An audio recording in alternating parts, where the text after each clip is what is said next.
Are we live now? Okay. All right. Good evening and welcome to the City of Dublin Architectural Review Board. For those of you who are here in person tonight, this meeting is also being live streamed, so you can see the video on the city's website. You can also attend future meetings virtually. For those of you who are joining us virtually, we are meeting now in the City Council's new chambers at 555 Perimeter Drive. We welcome all public comments, participation in our meetings.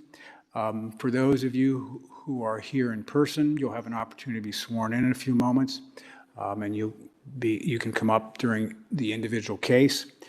For those of you who are following us online, if you want to submit any questions or comments during the meeting, please use the form under the streaming video on the city's website.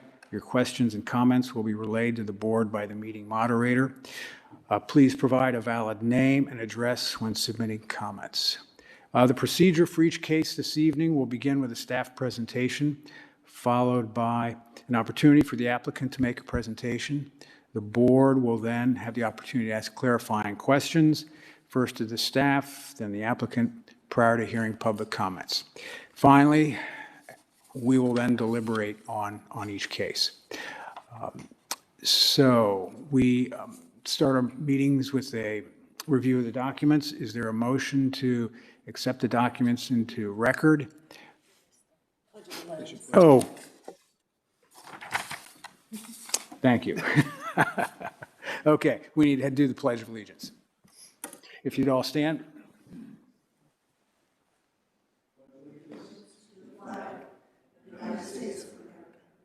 To the republic which stands, one nation, under God, indivisible, liberty and justice for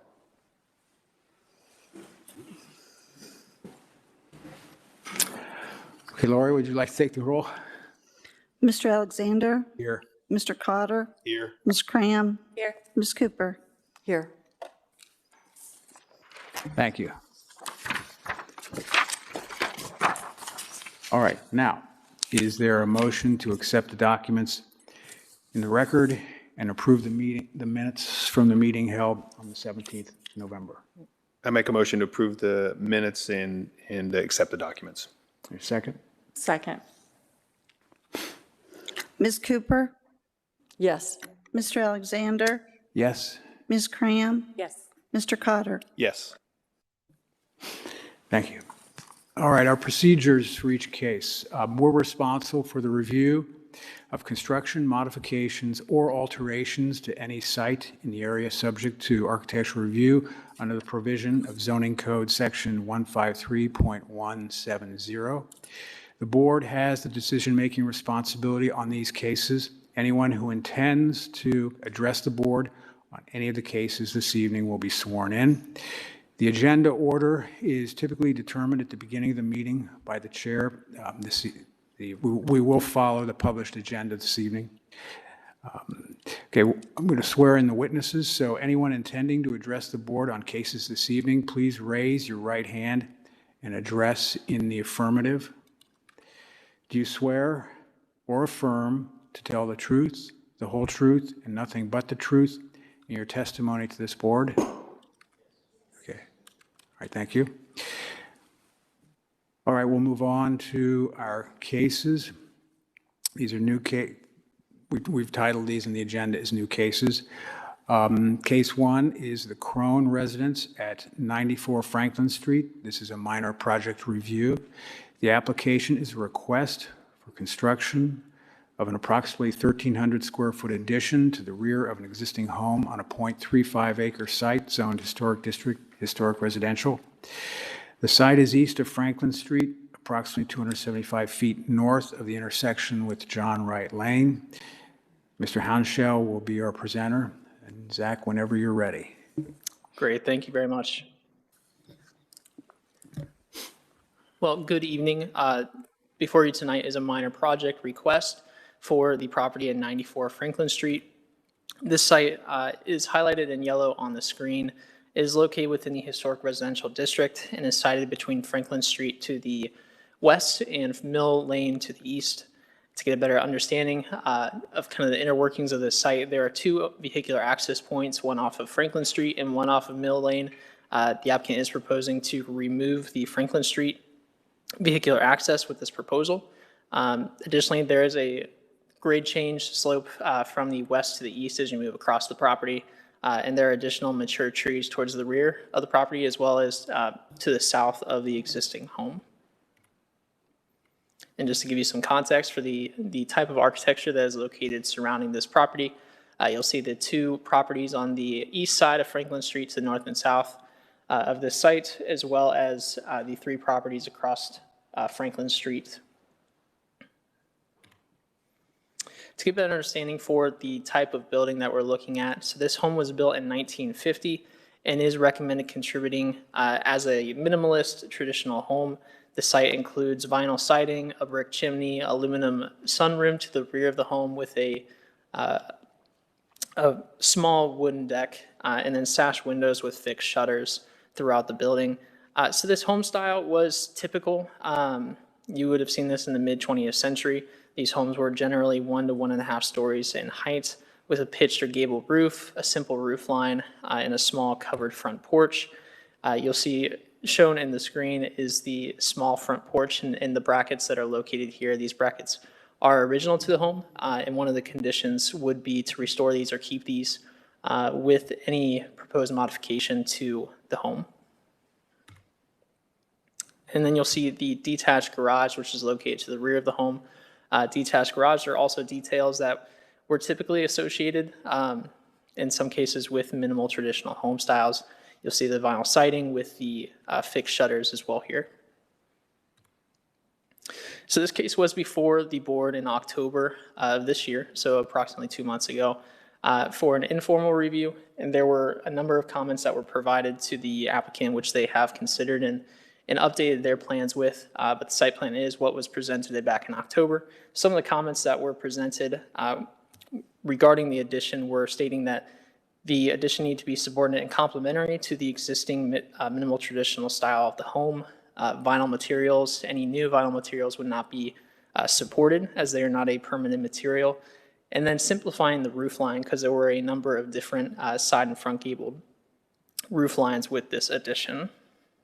So moving to the proposed site plan tonight, you'll see the footprint of the proposed addition has changed significantly both to the north and south as it is shrunk kind of within the linear planes of the north and south elevations of the existing home.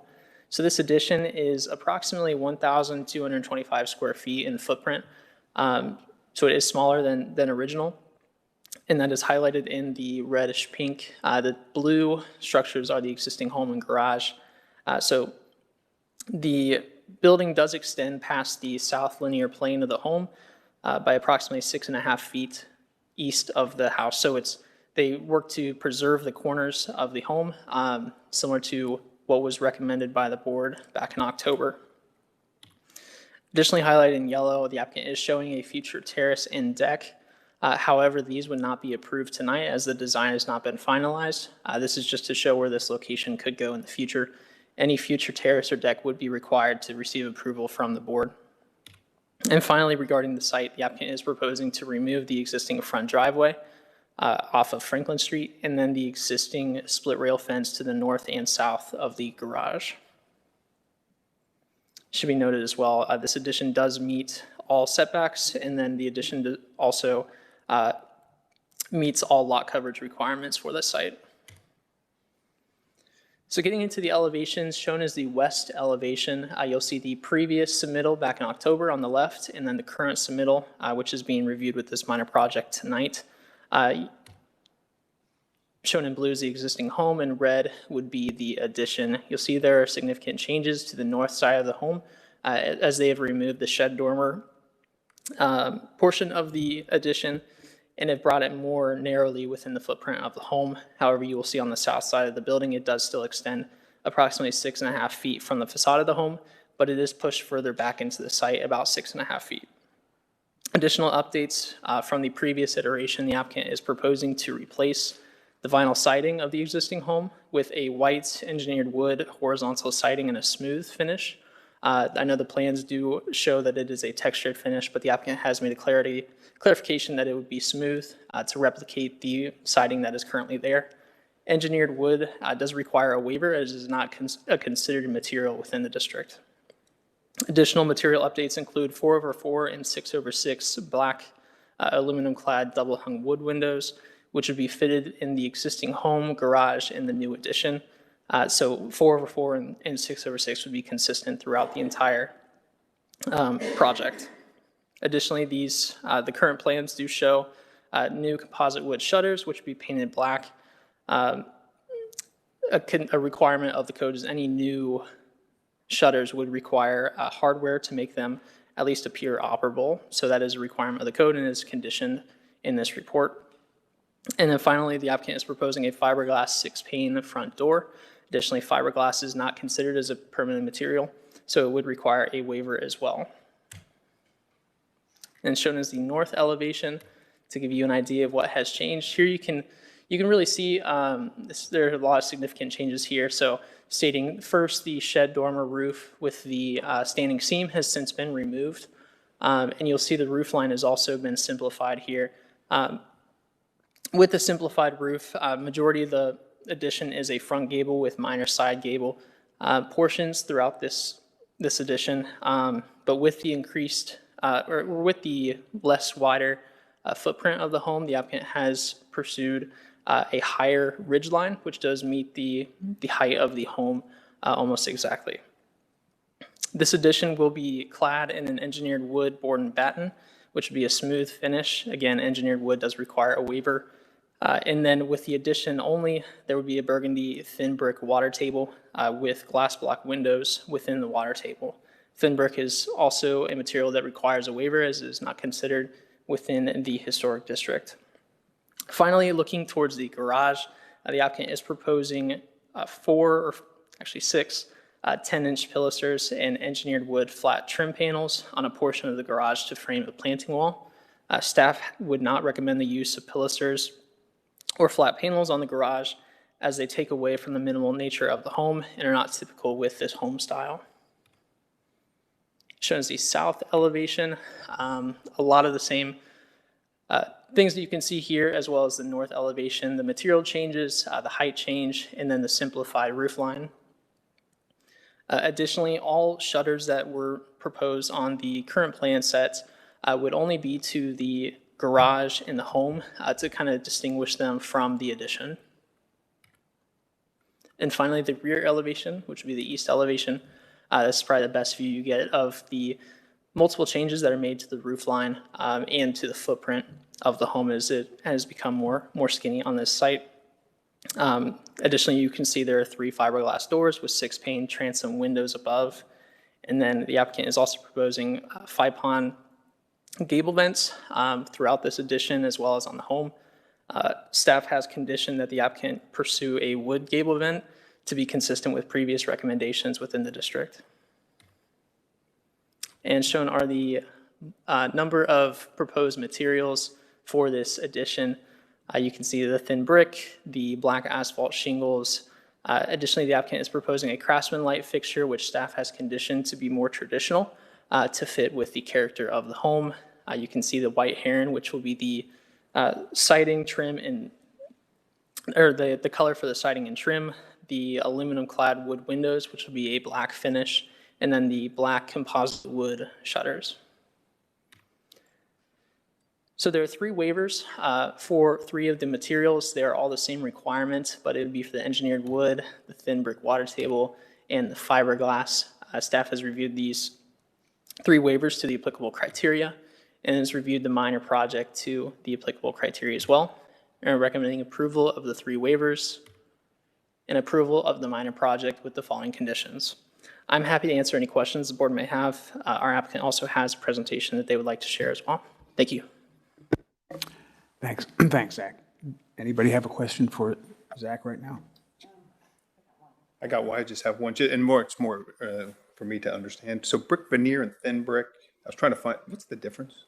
I looked it up and I was having a little trouble finding what the Because one of them is allowed and one of them is not, and they look somehow similar to me. Just more education for me. Right, so my understanding is that the brick veneer would be more of a full brick depth. I would definitely look to Sarah if she's able to explain it further. That's my understanding at least.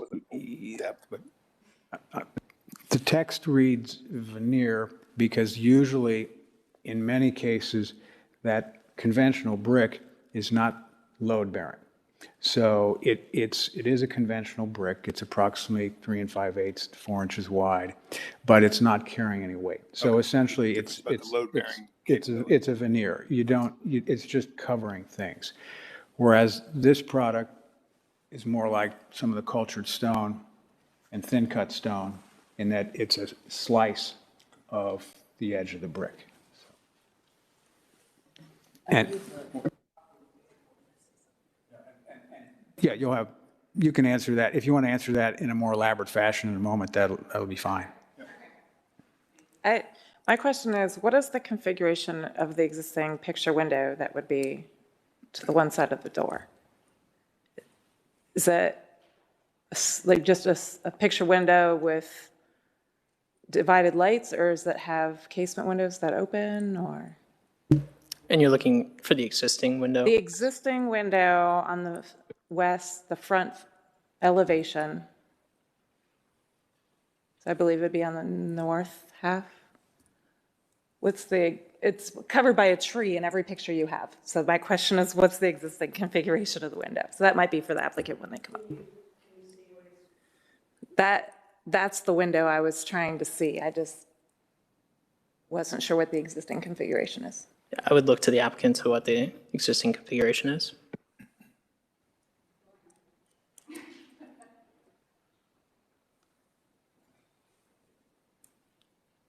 I didn't know if it had operable portions, like casement windows on either side of a fixed pane, or if it was a completely fixed window pane that has divided lights in it.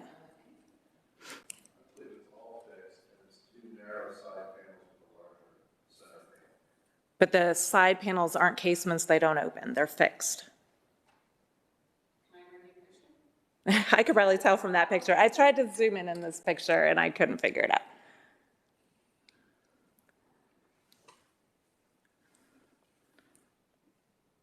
Okay, yeah, it's just one big fixed picture window.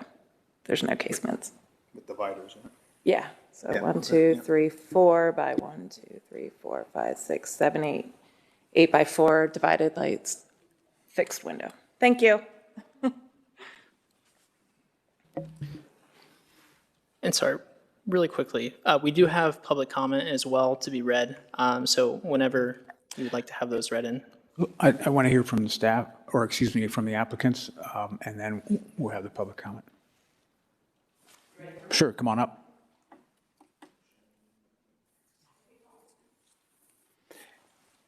And please introduce yourselves.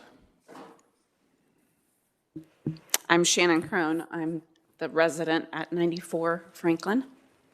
I'm Hylas Steeman with Residential Design Solutions. Okay, thank you.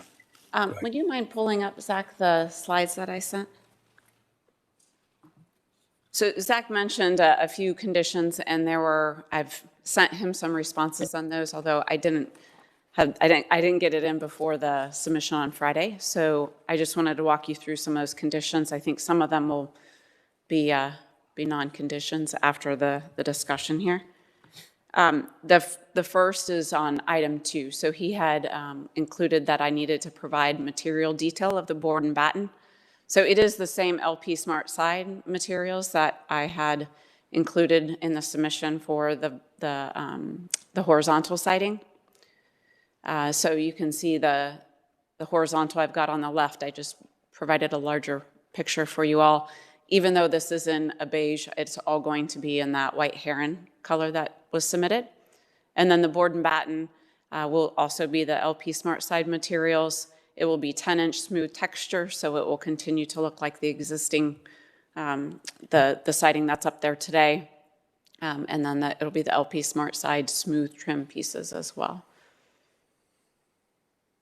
I don't know if you have any questions on that, or if okay. On condition 3, so this was regarding removing the flat panels and the pilasters on the north elevation of the garage. So one of the reasons that I had included, or we had decided to go this route, was at the last meeting, if you recall, we had talked about the massing of the house. My original picture of the house had the porch and the terrace all pulled up to the very back edge of the garage.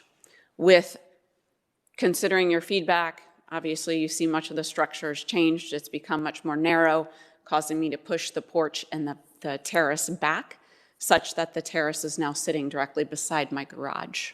I spend a lot of time outside. I really wanted to continue to keep the terrace, but I wanted to find a way to make it feel as though I'm not sitting next to my garage. So I decided, along with Hylas and the stylist that was working with us, to come up with something that still felt within the style of minimal traditional.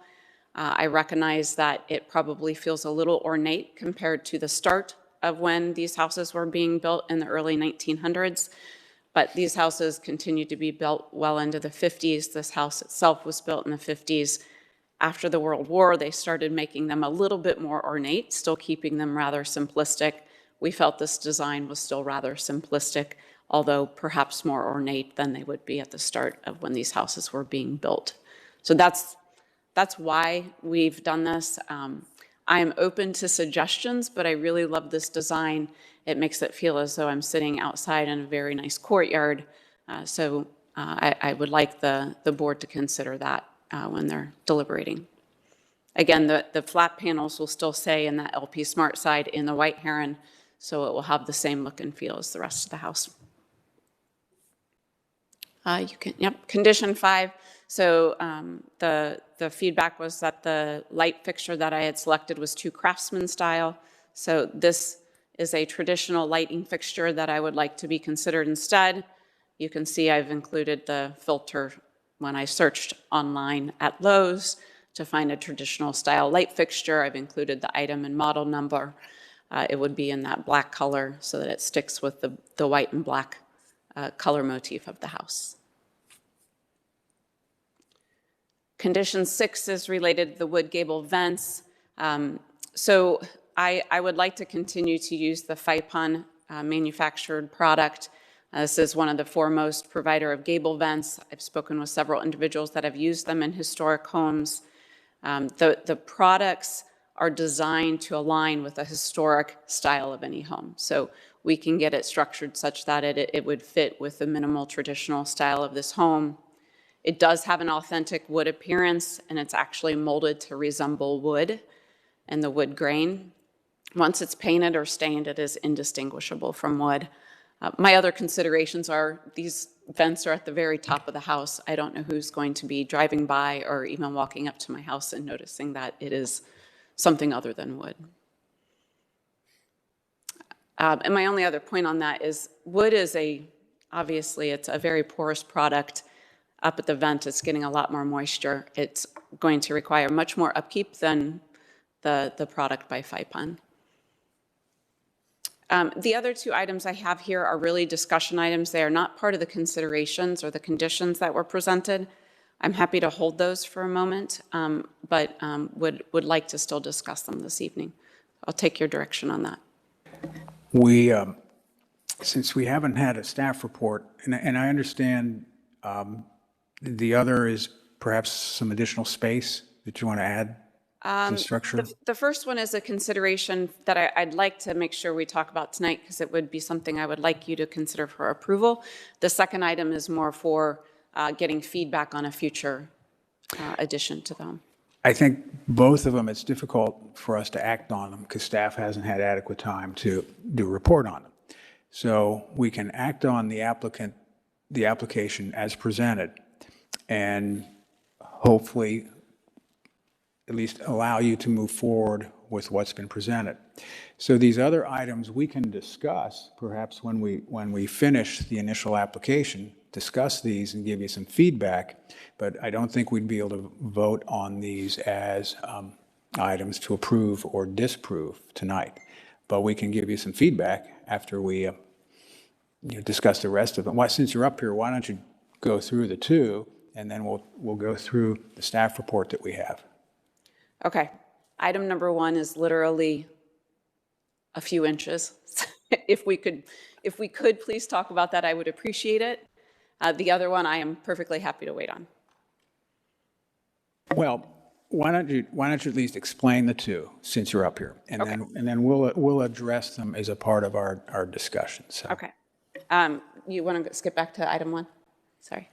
So item 1, this is just a blown out version of where the master sits. So where the red box is, that corner is the back edge of the existing home.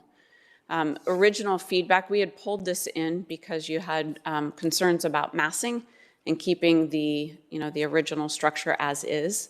So we had pulled it in originally, but as you can see, it makes my master room a little wonky, as I like to call it. And I'd like to make it a little more functional. It is, I think, 16 inches. Is that right, Hylas? Yeah. Yep. It is just 16 inches. I was hoping to see if the board would allow me the ability to make it flush to that structure there, so that it is flush with the existing home. Of course, the board and batten would start right at that back edge of the home, so it still is very distinct, very separate from the existing structure. And then item 2, so I've got 2 different drawings here. On the left, you'll see is from the October submission. If you recall, the sunroom started about midway or 2/3 of the way back in the existing structure where the arrow is pointing. So I know that felt very much like it was taking over the existing structure. I still would really love the sunroom. Like I said, I spend a lot of time outside. When it's cold, the sunroom is kind of my haven.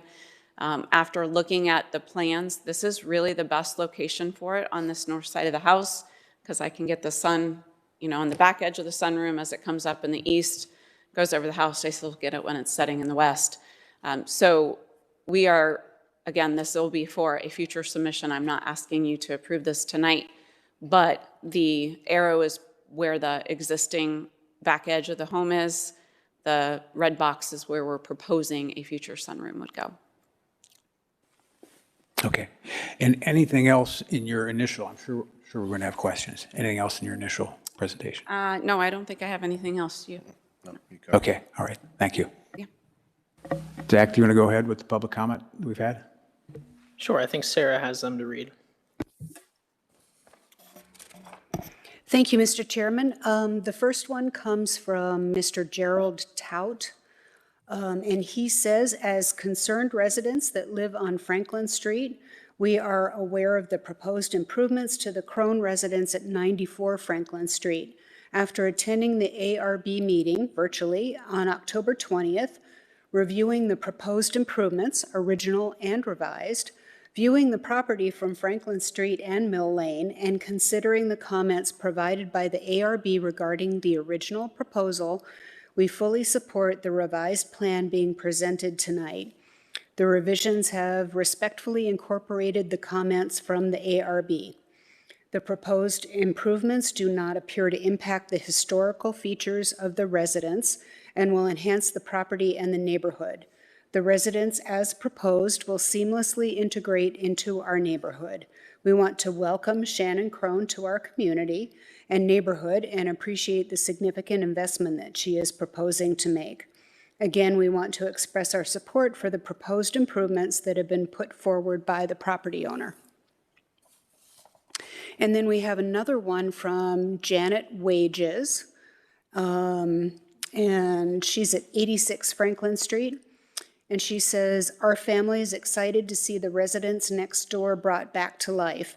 We think the newest plans for 94 Franklin Street maintain the original charm by including continued use of shutters along the sides, white siding, and aesthetic appropriate materials. As well, the roof line has been simplified from the previous version, making the overall vision for the home more cohesive. We think the design has evolved well and welcome Ms. Crone's intent to renovate the property. Thank you. Thanks, Sarah. Do we have anyone in the audience who wants to speak to this? Okay. Good evening. My name is Alan Suter. I'm resident at 80 Franklin Street, which is 2 doors north of the Crone property. I would just like to echo my other neighbors' comments. We're in complete agreement. The changes as proposed would be a wonderful addition to the neighborhood, and it would make a great improvement to a property that hasn't had any changes in a number of years. So we are fully supportive of the proposed changes. Thank you. Oh, wait, you didn't see, I signaled the fellow. He's had his hand up quite a while. That's all right. You'll get your turn. Good evening. Andrew Christensen. I'm at 56 Franklin Street. We're 3 doors down from the proposed site. I, again, fully agree with the proposal that's being proposed tonight. So much that it mimics our house in a lot of ways. Like I said, we're 3 doors down at 56 Franklin Street. We have white siding, which is the same proposed siding there with the white and the smooth. We have black windows. Our house is also an elongated style where the old detached garage was, there was an addition built in between the two. And so I love a ton of things and I love what you're doing. I'm a contractor by trade. We do roofing, we do siding. I've reviewed the plans. We get so many compliments from our home that, you know, people love the style. So again, just fully support what Shannon is doing. I'll make one comment about the wood gable vent, being a contractor who eliminate wood products from homes every single week. I think the 5-pond is a great option for the gable vent. So thank you. Come on up.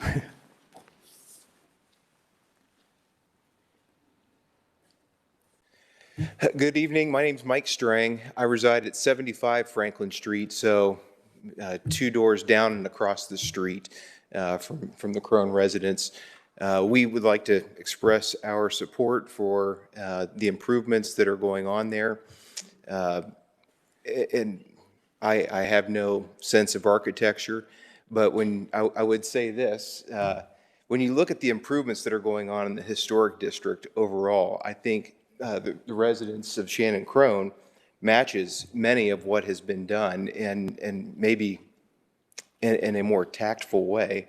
When you look at some of the new homes that have gone up within the historic district and the massing that has happened, I can't speak to those situations, but I think what Shannon has falls within the character of the home and would be a nice improvement to the street. It doesn't overpower either home on either side.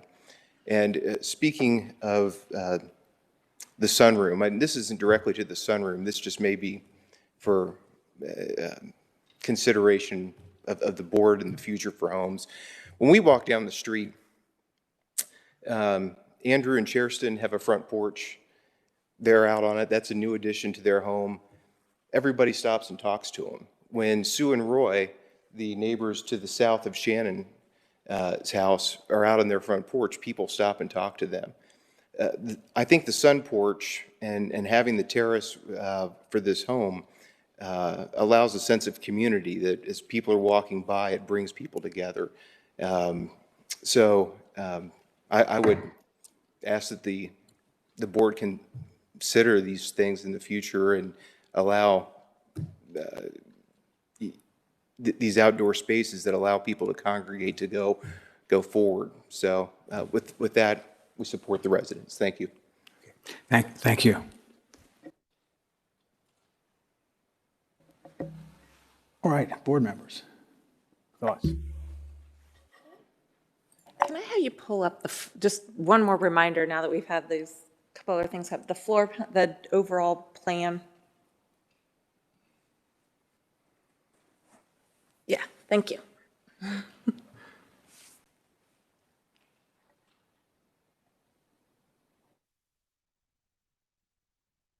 Oh, I can, you want me to? Oh, I didn't. Okay, all right, I didn't. I just wanted to, I just wanted to see that. as Okay. my- Sean, do you have a comment? No, I just, maybe one more first, just now that we went to this what's it called, FIPON?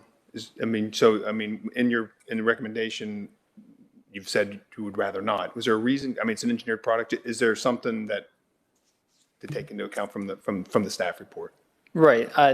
That condition was more to stay in line with a previous condition we had. I believe it was 110, 112, condition where they had FIPON. We conditioned that they have wood. If it were to move forward, it would need a waiver because it's not considered material. We did that where? Sorry. It was 110, 112 South Riverview Street. It was a new build. Okay.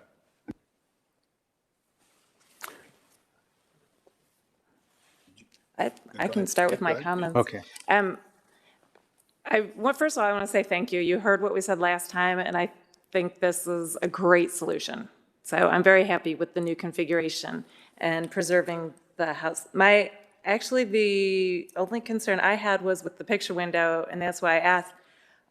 You're proposing to replace a picture window with 3 like double hung windows, and you're going to lose window space because you're going to have the space in between those, and it's just not going to have that same look. And I would strongly suggest, in my opinion, that it gets replaced with a picture window. And then the other comment too was windows it's just, we don't use glass block window. Actually, all my other comments just relate to the way our code is written. We don't put glass block in houses in the historic district. So the windows in the basement should just be a single thing. And again, they're not, I know they seem trivial to you, but if we start giving one person one thing, then the next person acts it, and our code tells us your doors have to be wood and your basement windows have to be a solid window and not glass block. So my only big suggestion is I would prefer that you stick with a picture window where there is a picture window. But otherwise, I'm very happy with the new design. Can I just have because I didn't see the glass block, because I didn't see, The because I went glass- and looked at some the other glass- pictures of minimalist, and it looks like they did have them. Well, so- glass block was used in the mid-century as an accent, as an architectural feature. There's, as like a glass block wall or I saw something them in like the that. front, like they were more But it simple. wasn't a feature. The existing windows in the basement are not glass block. Correct, yeah. So it's just the addition, they were asking for glass block. So my suggestion is stick with the same kind of window that's in the original, which is just a, Okay. So I yours is mean, more about you don't have to use the same, the window probably is a steel window, single pane, and is a pane in the rear. And so you don't stick with that, but stick with a single window, not glass block. And then as far as the garage detail, just go with what you had originally, the plain garage. And then my suggestion is when you come back with your terrace, come back with some type of decorative feature that will make it not look like you're by your garage. You can have a trellis or an arbor, or use plant material and natural, not stuff that's actually adhered to your garage, is my suggestion for you on that one. For me, I want to echo the first sentiment. Certainly, you've taken a lot of the suggestions, and I think you've done a nice job with that. So I don't have too many comments on that. I think what you've done to narrow it is good. The glass block, I think consistency is okay. So I think being consistent with the original windows. I'm not anti-glass block. I'm not sure, but consistency, I think would make the thing look better. And the one I did have, maybe it was a clarifying question, but the foundation at the back with the it's going to be the foundation is what in the back? Thin brick is going to be a load bearing. No, it's just mortar. It's concrete block foundation, and they're Concrete putting a thin block veneer, Yep. like a thin brick veneer on it. Yeah, the thin brick is just on the water table. Yeah. Okay. So yeah, it's not a supporting. It's Okay. just, it's covering the concrete block foundation. Because the original house is on concrete block, right? The house sits there on It is concrete. is on block. Yeah. So we have, because now we're going to mix it from the back. I mean, no issue. I'll say from an architectural look, having. It's an addition, it's not. I think it's, It would be glass block either, right? So it's how critical. I mean, just does it Well, feel like it makes a difference? but- Concrete block and glass block are just not items we normally approve. and our code is permitting It's concrete block now. cultured stone, and our code permits thin-cut stone. And this is essentially the same thing. It's the material, but it's cut thin, and like cultured stone and like thin-cut stone, it's mortared on the wall surface. So it is consistent with the material that we've allowed. And I'll say more about the glass block, because I think that, I think there's a big difference between permitting this thin-cut brick and the glass block in a minute. But, Okay. but also, I think the other concern is with the grade drop, so much of that foundation is visible. Going to be open, yeah. Yeah, and so if that was just exposed block back there, because I think we've had issues with some of the smaller commercial structures where we've said, hey, you're not going to expose that glass block. I mean, you're not going to expose that concrete block. And so we've actually required that to be covered with something. So I think it enhances the design here. But could it be something else? I mean, as opposed to brick, right? Because I didn't see much brick at that level in general as you drive around. Well, what's the is it chimney brick? Chimney's brick, yeah. Yeah. So- Yeah, we actually, during our meeting, Brick, those are your two choices that you're gonna put in here, and brick is gonna look better than stone. yeah, And many of the houses in the community are brick. I mean, that would be consistent with the neighborhood as far as, I think, more consistent than using stone on that particular structure. Yeah, stone wouldn't look right. yeah, that was actually part of our discussion in October is we showed the water table line. I think we showed it was something other than brick last time. And that was part of the feedback, is to consider using brick to tie in with the brick chimney. And because there is no need for it to be load-bearing, we've picked the thin brick, which is a brick veneer. Brick was just more commonly used in that era for a foundation. Yeah.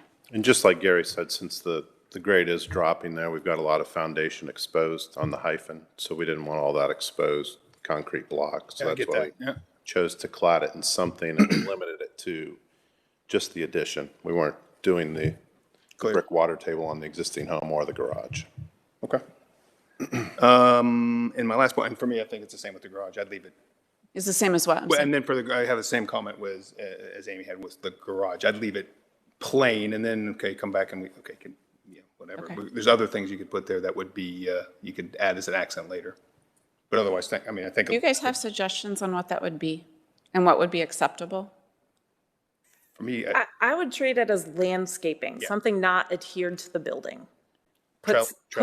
I mean, Put a those things. trellis, put your planning shelves in front of it as part of a design with, I would decorate it from the outside from a landscape architecture kind of thing and not decorate your garage surface itself. Okay, thank you. Well, I'd like to go back to the glass block situation. So are you amenable to the idea of not using the glass block? That's fine. Okay.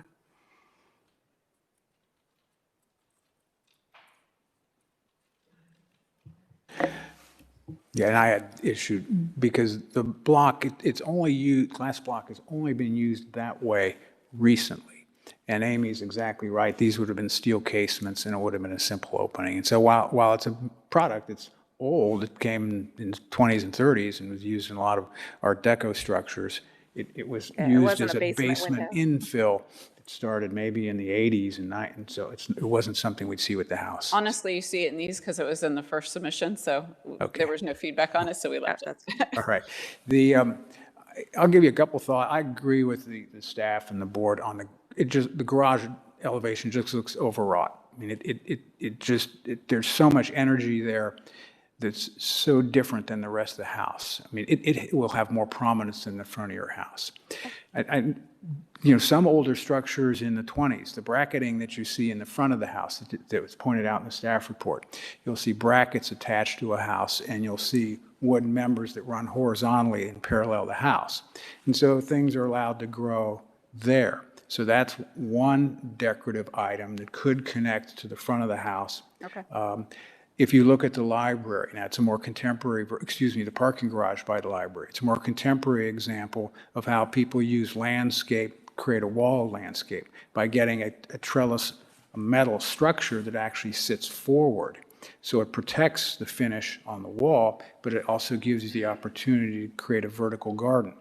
And so that would be an option too, to dress up that wall in a way that gave you more landscape, but kind of preserved the architectural character Okay. of that area.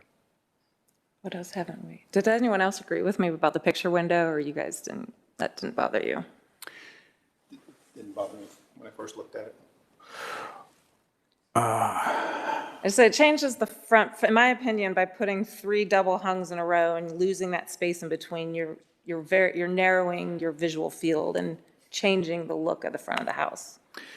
The gridding is pretty dense on that current window. So are you, so On the current window. that's my only hesitation if, Oh, it's 4 by 8. Yeah. Can we bring the picture back up again? It was her personal picture, though, that really showed the existing window. Yeah, it's currently 4 by 8 grid. Yeah, it's a 4 by 8 32 grid. grills. But if you have a double hung, you're going to have a big horizontal line across the center, and then you're going to have 2 vertical lines that are pretty thick. The awning is up, but there's an awning down. Yeah. Is that right? The previous homeowner Okay. put them up Yeah. before the house was sold. Yes. downside of duplicating that is if they're trying to rely less on air conditioning or want some air to move through there, that unit's not optimal. Oh, I know from a practical standpoint, it's easier to have 3 double hung. I know that. I was going from a visual. Do you think 2 bigger double hungs would be better than 3? You'd lose one of the lines. That would help. Could you put up the front elevation drawing again, please, Zach? The drawing, you said? Yes.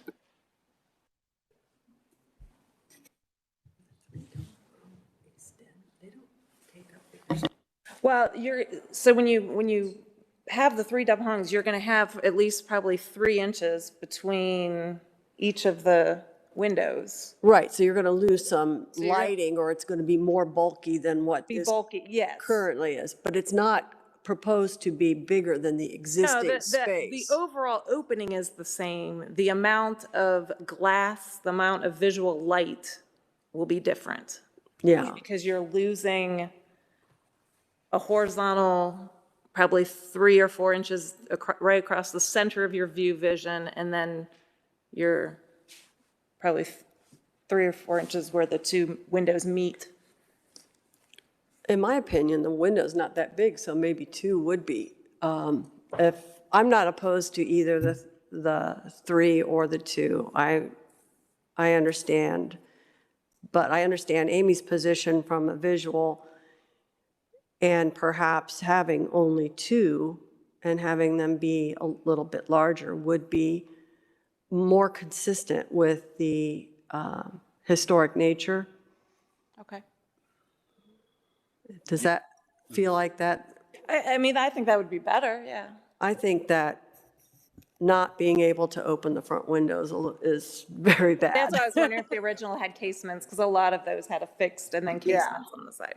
The other thing we were trying to accomplish is by dividing it into smaller components, that the 3 made more sense than the 2, because that window was a little bit more, it was wider than, not wider than it was tall, but it's shorter and squattier, which is not as in line with the rest of the shapes Oh, of the windows. proportion-wise, Proportion-wise. you couldn't fit. So we were trying to mimic the And I'm assuming relationship the of opening other is- windows. The opening's probably, what, 72 inch? I mean, it's a pretty big opening, I'm assuming. Yeah, It's about beyond the 6 size feet of a wide. single one. It's beyond the size of 6 feet wide, and I believe it's only 4 feet tall. So if we cut it in half, it would be a 3 3 by foot by 4 foot, which is a 3 by 4. kind of a squatty window. So that's why we chose the 3 versus 2. I mean, I'm not gonna, if no one else has a huge concern over it, I'm fine with leaving it the way it is. I'm okay with it as it is. Yep. Do you have any more questions for us on the application as submitted, and as we're discussing right now? I do not. Okay. Oh, we didn't mention the fiberglass doors. and how we normally, that's not one of our approved materials. I didn't know what you guys thought of because they're asking for a waiver for Right. We have approved fiberglass doors, haven't we? Yes. Thank you. But I recall, I think on the, it was a commercial building, but I believe the window replacement had a fiberglass door. It was a fiberglass French door. The report also cited two addresses. Okay, Okay, okay. So that's why I didn't. okay. 165 South Riverview and 143 South High. I just want to make sure. Okay, so if there is a motion, the first motion will be to approve the three waivers as presented. So that's the waiver for the We have siding, siding, we have the brick, we have the door, but we have to add a fourth if we allow the brick. The vent. well, that's if we include the vent. Yeah, if we choose to. So it sounds like, so how do you feel about the vent? Think we should take them separately? I think we need to at least discuss the vent and say, because we could vote on this. If the vent is I don't know that product. If it is a high quality alternative to wood, just like we're doing with the siding, I'm okay with it. But I don't personally know the product. I've never seen it. Does staff, because for me, I mean, we're letting engineered wood now. But it's not a close-up shot, but if you pull back up the slides I sent you, on the one for that condition, I don't remember what condition number that is, Zach. There's quite a few of those products to choose from, composite, made of composite material. So there's no, Yeah, so no maintenance that's required, or a lot less maintenance compared to wood. the vent in this picture, I know it's not probably close up enough for you to really inspect, but that is a You want to 5-pun. leave it to the staff to, And I'd say we leave the condition to the staff and say that we're okay if it is a high quality wood alternative. there's a wide variety and you need to look at the profiles because there's a wide variety. Some of these products are used in a different kind of setting than might be used here. So I think if we approve it, it's almost going to need to be one, and there are all kinds of trims and all kinds of other ornament made by this company. So it's a little different than just the engineered siding products, which are pretty limited. So, and some of the ornament, I mean, it's like has foam in it, and it's not, has foam But can we backwards. say the applicant provide wood gable vents or a high quality alternative subject to staff approval and let staff see the actual product? And not specifically name the brand? Why don't we, or- look, there's going to be a ways before they get to that point. So why don't we, if they're going to come back to us, why don't we ask for more product information? So then, if they're going to come back to us for those other questions, we can. What other questions are they coming back for? Dave? The two that they've asked us to discuss when we finish here. Oh, the patio. The Yeah, and sunroom, I have to come, the 16 inches, the got sunroom, it. the Okay. terrace. I have to come back with materials for the patio and terrace. So I think it might be easier, because it'll be, even if they get a permit and start, it's going to be a while before they have Okay. to choose that, so. I just didn't want to leave them if you guys decide you're not doing your patio and then now you don't have your vent product yet. Exactly.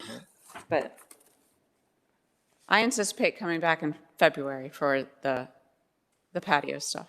so we leave the condition as is and then. You won't have the stuff bought by then, so. Say it again? You won't have this roof vent by then, so. No. We can make a choice in Unless something February. just happens and construction happens. So what we're suggesting is we'll leave the condition as is, that it's supposed to be wood, and then if you have new information or whatever, you bring it back at your next We application. could amend it then, yeah. Yeah. Yeah. Then we have 3 conditions. Are you comfortable I'm with that? just thinking that we could also allow them to have a high-quality replacement for that. But if if the applicant is comfortable with waiting for a final decision until February, I'm okay with that as well. One of the questions though I have is this 16 inches. Is that not going to be considered until February? Because that is a significant change as far as your future construction goes. Well, we can't We can't vote on that today. I understand that, but I want her to be aware of the fact that that's significant, that we wouldn't, right, that we won't consider that. And so if it comes back with the 16 inches, it won't be until, you're thinking not until in February.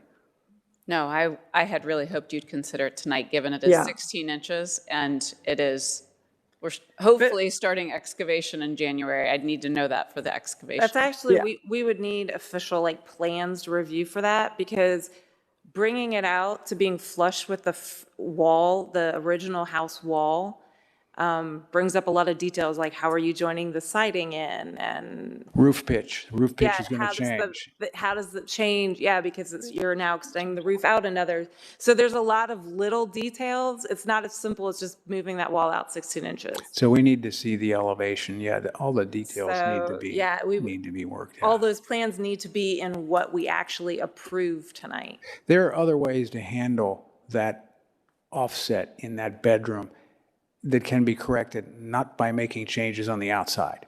So, but we can talk, let's try to get through this, and then we'll come back to that, because we cannot address that tonight, except conceptually. But what we can approve what we were given tonight. We can give you your waivers, we can approve your plan as you've submitted tonight. You can move forward and get your permits as submitted. And then, you know, if you have alterations, then you can come back with the details that you need. But the plans would not include the 16 inches. So For whatever, tonight. for whatever you go to get your permits for, it has to still include the way the design is now. Understand. Okay. All right, so the first motion would be to approve the 3 waivers. Can we approve them all together? You want us to do them separate? All together is fine? You can do them however you feel comfortable with them. I'm okay with all of them. Let's do them all together. Okay. All right, I will move to approve the 3 conditions as stated in the planning. Because we're going to vote on 7 conditions in a minute. So you mean the 3 waivers? 3 waivers as stated in the planning report and shown on the screen. A second. Just to clarify, we're talking about waivers for the engineered wood, waiver for the fiberglass door, and waiver for the thin brick. Correct. Yeah. Lori, can you have a vote? Mr. Alexander, Yes. Ms. Cooper, Yes. Mr. Cotter, Yes. Ms. Cram. Yes. Okay, that part passes. Okay, let's put the 7 conditions up, because we may want to just go through those again, because one of them, well, we can keep condition 5 in, you've already addressed it, but staff didn't previously review it, so it's clear you're going to address it, but we probably need to keep it in there. Okay, so the conditions would be functioning hardware with the installation of the shutters. That one I actually provided feedback to staff as well. I've looked all around historic Dublin. I have not found a single house that has functioning hardware on any shutter, at least in the style of the house I have. So if that is going to be a condition, I will go ahead and keep the shutters that are on the house and not fit in the shutter. I'd rather not put the hardware on the shutters. It doesn't feel keeping with this style. I can't find anything. If you can show it to me, I'm open to considering it. Yeah. I'd rather just keep the shutters that are on the house. So it's more of a requirement within zoning code, any new shutters. Doesn't mean that they have to be operable, that they don't have to operate as original shutters. It just means that that hardware needs to be installed with. So that's where that condition orients from. Any new shutters within the district, all shutters that have been proposed in the past well, since the code has been adopted since February or March, have all received that approval as well. That's where that originates from. Currently, your shutters are like screwed into the side of the house is how they're installed right now. But I think what we're trying to explain is something that looks more mounted, even though you're not going to be flipping them shut during daylight or morning hours and flipping them open. You'll probably still screw them into the house. Okay, there are other ways to hang them, but realistically, but the code's written so it needs to look like they're functioning. And we have required that of the new homes that are using shutters. Okay, I'm confused then. We've provided shutters that we were going to install. How do those not meet this? Well, they look like hinges. Yeah, The add 2 shutter for hinges that. to each They're shutter. they're That's what you gotta tiebacks. The tiebacks can actually be decorative pieces of metal that are in the corners, and you see those a lot. And they were to keep the shutters open. And so it's a nice piece of hardware too that helps dress up the house a little bit. So, and there are even more examples of hardware you could put on those shutters. They're strap hinges. And honestly, it's not just a historic Dublin thing. It's required throughout Dublin. It's not just a historic Dublin thing. It's throughout Dublin that a lot of neighborhoods shutter, that's what's required of shutters. So it's simply because I didn't provide functioning hardware in the. The type of shutters you picked don't include hardware. So what they're saying is you have to add 2 hinges to each one and a tie back or a knob on the one side where you close them. And it's not because of you, it's because of what our code reads now. And it's because of what we've required of everybody else. So it's not like a person, when you say it's because of, okay. Okay.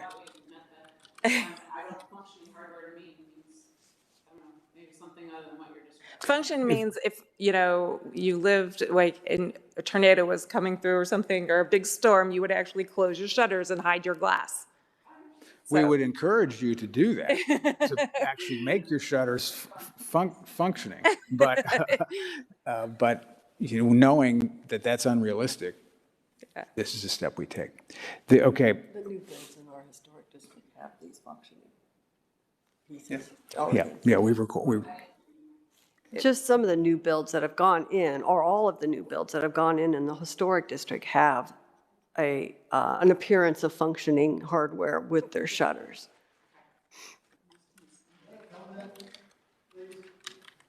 As a resident who's been through this kind of thing, recognize that this is a 1950s house. It is not an 1850s house. To put functioning shutters on that house would be completely inappropriate for the style of the house. No, not necessarily.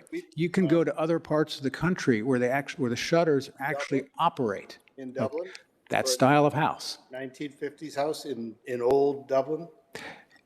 So basically what we're doing is we're trying to take an existing house that had very simple shutters, and we're trying to retrofit it to make it look like an ideal of what you think that house should look like. It's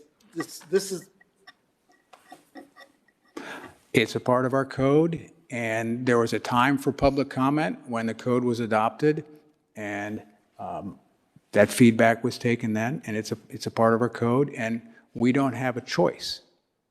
It's been adopted by the city council, so it's a part of what we are required to do. Does she have to?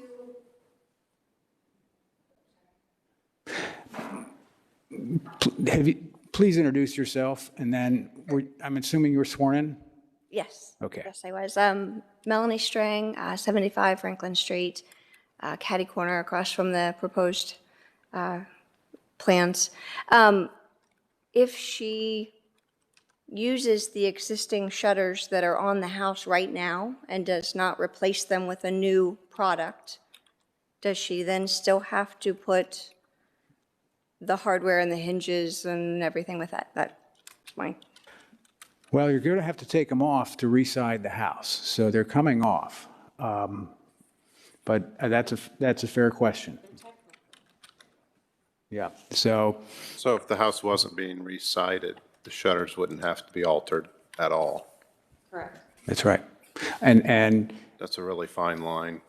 well, I'm asking the question because I'm not saying because they're coming off, you need to put the hardware on. I think that's an open question. I think the new ones that you put in the rest of the house would have to have the hardware.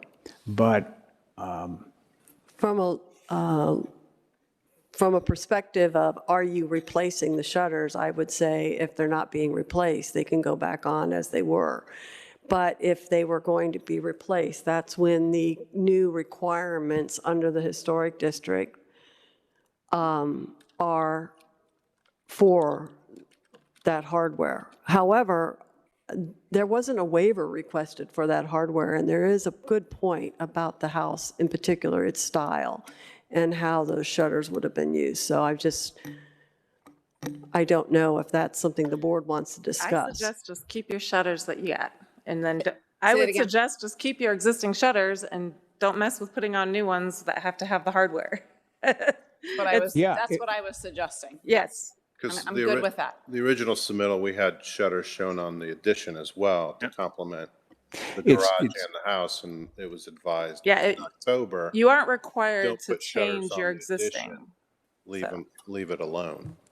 So we took them off the addition. The only shutters left are what's there now. Yeah. our approval's not going to be contingent on you keeping shutters on the new part of the house. So if the hardware is creating that much heartburn for you, we keep the language in here. And if you keep those shutters that are existing in the same location, you don't have to put But hardware on those. or even just change the first one to say the applicant include functioning hardware with installation of new shutters. If you aren't putting new shutters on, you don't have to put new hardware on. Sounds good. That's fair. Okay. Thank you. All right. We better get the rest of the waiver. We better get the rest of the waivers up. Okay. All right, I think we've all discussed 3, and I think the board is unanimous. 2 you're fine with because that's been met because I provided. Okay. Yes, 3 I'll take everything you've said under advisement. Okay, and 4, you understand 4? They had never been intended to be removed. They're in the pictures, so yeah. Those were staying. They will need to be probably refabricated. They are very rotting, very much rotted wood. So just so you're all aware, but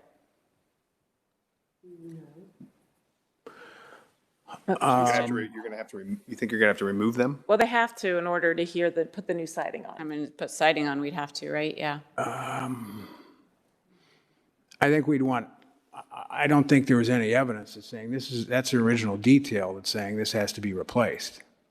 Say it again? I don't think we've seen anything that says this has to be replaced, the condition of that bracket. Yeah, and in staff's review on a site visit, they did not appear as though they were in significant disrepair. A fresh coat of paint, maybe some minor repairs, but they did not seem like they needed replaced altogether.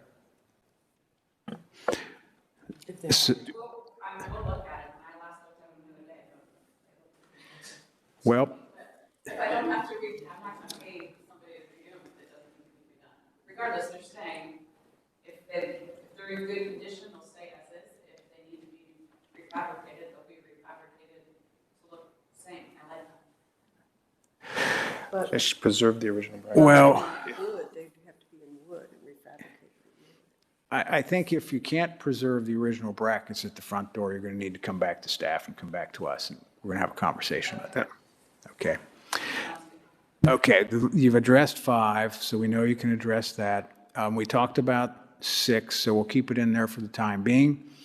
But if you want to provide us evidence of the quality of that material, cut through that, showing that it's not just plastic on foam. Are you talking the wood gable? Yeah, the 5-pon. The gable vent, the 5-pon gable vent. We need a lot more information before we approve that, because some of that is just styrofoam backing with a coat of plastic on it. So it's not all like your siding product, okay, which is homogeneous when you cut through that. So we want to see the cut, because we don't want they do make foam products, and that's not what we would want to approve. And then item 7, we've discussed, receive approval for the Architectural Review Board for future installment of deck and terrace. Applicant remove, we now have another, so we've added condition 8, remove the proposed glass block windows and propose a window style consistent, subject to staff approval. I think everybody's okay with that. Fine. Okay. Okay. And do we need a condition for, or you're just saying there's no, because there's no authorization for the 16 inches, we don't need to add a condition? No, it's We're not we're even, gonna it's not discuss- even part of the We're going to take application. that up now, after this. So you understand the conditions? I do. I would like to ask a question, Oh, though. please. The conditions are me coming back to staff, not coming back here to, You have your approval, they can handle the rest of it. You don't have to come back here. Only for the big items, like the 16-inch, you'd be back here, the sunroom. Well, the terrace and deck, number 7 and tells deck, you yeah. you have to come back to us. Yeah. oh, of course. All the yes. others are staff. Yeah. Including the 16 inches. Are you, as a staff, comfortable with that? Yes, each condition is written very specifically so that it says whether it can be approved administratively by staff or whether it must come back before the board. And again, just to be ultimately clear, the 16-inch extension, the sunroom, and the deck and terrace, and the vent are not being approved tonight. All of those would have to come back to this board for further review. Okay. All right. Is there a motion to approve the minor project with the 8 conditions as written? So moved. Second. Ms. Cramp? Yes. Mr. Alexander? Yes? Mr. Cotter? Yes. Ms. Cooper? Yes. Okay. So we've passed those 2. So let's talk a little bit about the sunroom and the 16-inch.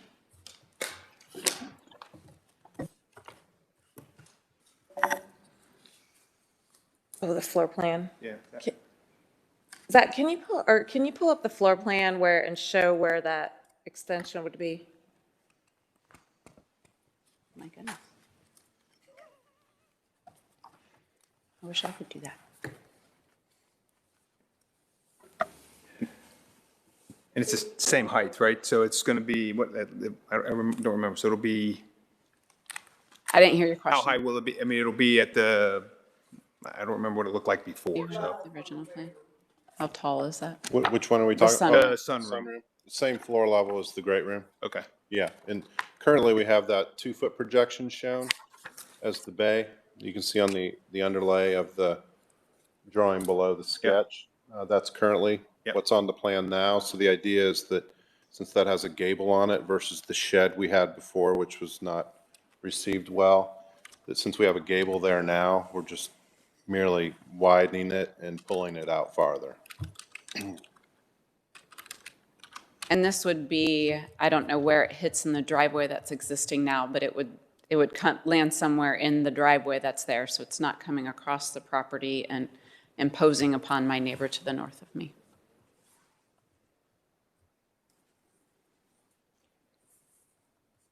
We've also held it back far enough that the back corner of the house is still showing, the existing corner there at the red arrow. Not trying to infringe on that at all. I'm fairly comfortable with the sunroom, particularly if it's fairly transparent, like lots and lots of windows and like pretty much all windows. But in concept, I would say I would be supportive of a sunroom. For me, just from a massing standpoint, I mean, we originally had some issues with how the massing looked. It's hard to say. I mean, to me, somehow it's hard to say just looking at it like that, but.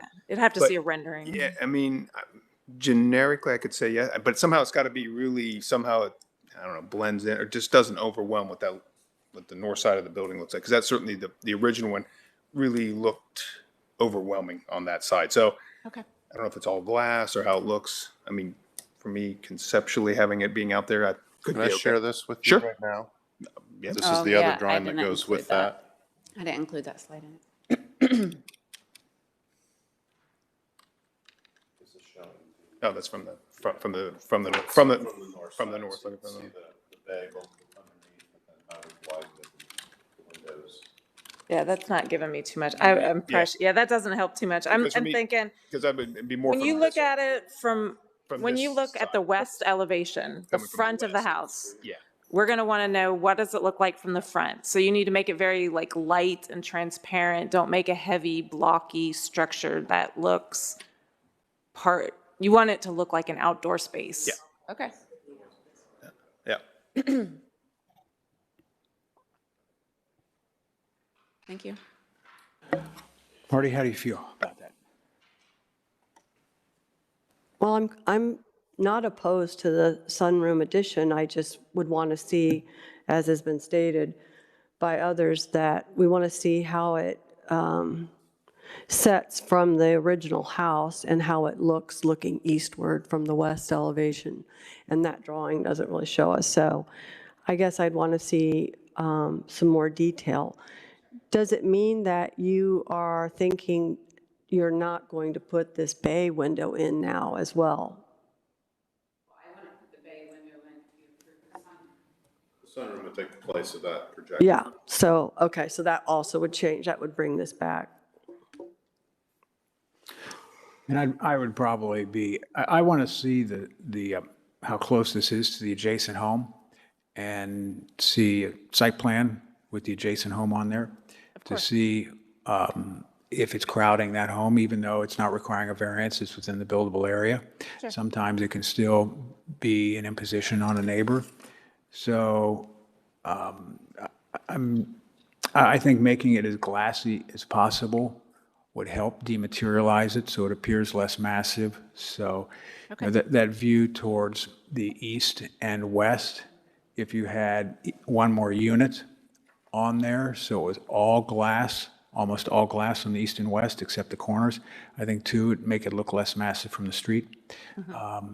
But I appreciate that you left the corner here and then pushed this back. And that's, you know, one of the things we suggested. So I think I think you're going to have a challenge with deciding which roof slope to put on this, because you have the slope over the big roof in the back, which appears to be a lower pitch, which is fine. Then the gable facing the side of the original house. So, you know, do you match the gable on the side of the house? You know, depend.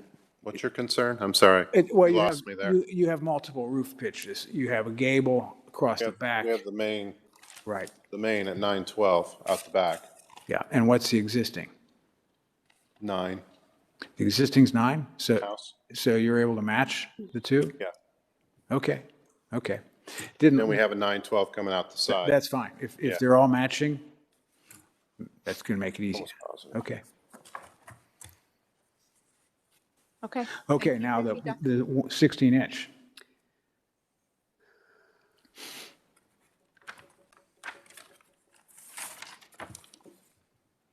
So I just wanted to mention something. Shannon's looking for the 16, and I understand one of your concerns is going to be the flush wall. What if we stepped it in 4 inches there? So we get the break at the corner, and then we could fur out the master wall there on the right, on the inside, and make it flush. Okay. But you would pick up another foot Yeah. in the room there. Yeah. Would that be something you would be open to considering, a 4-inch offset there instead of 16 inches?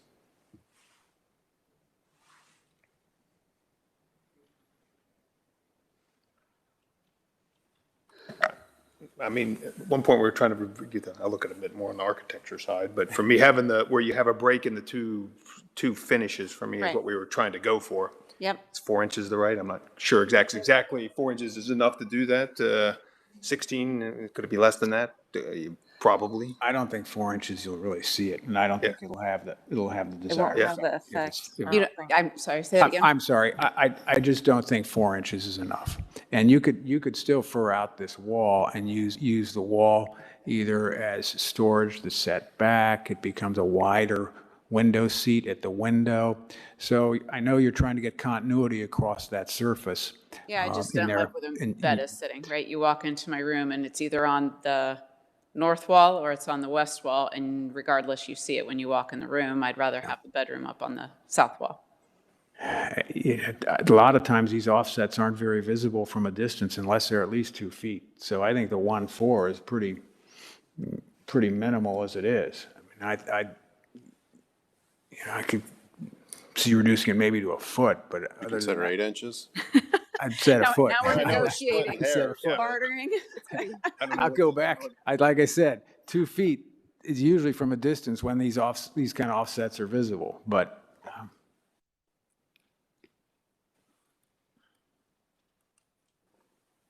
I don't have a good pretend from you, from 2 feet, looks like I'm having a hard time visualizing it, but we want to have some corner there, right?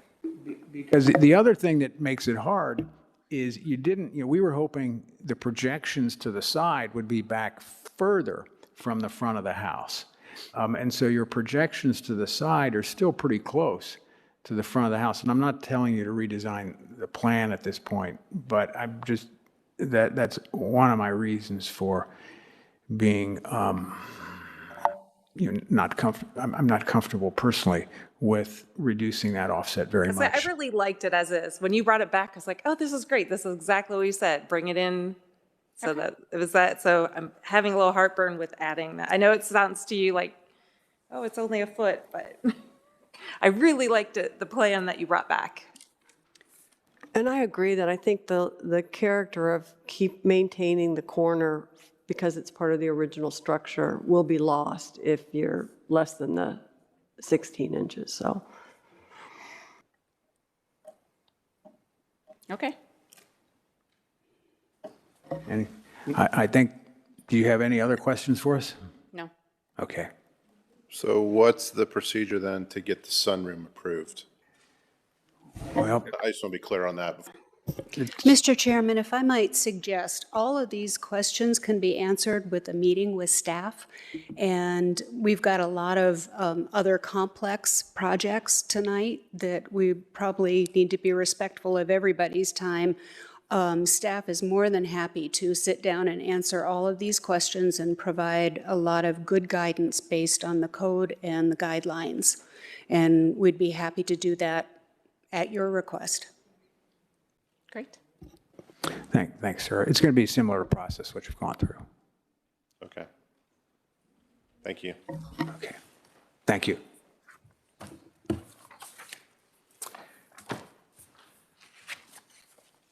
All right. We'll move on to case number 2, 3638 North High Street. This is a concept plan review.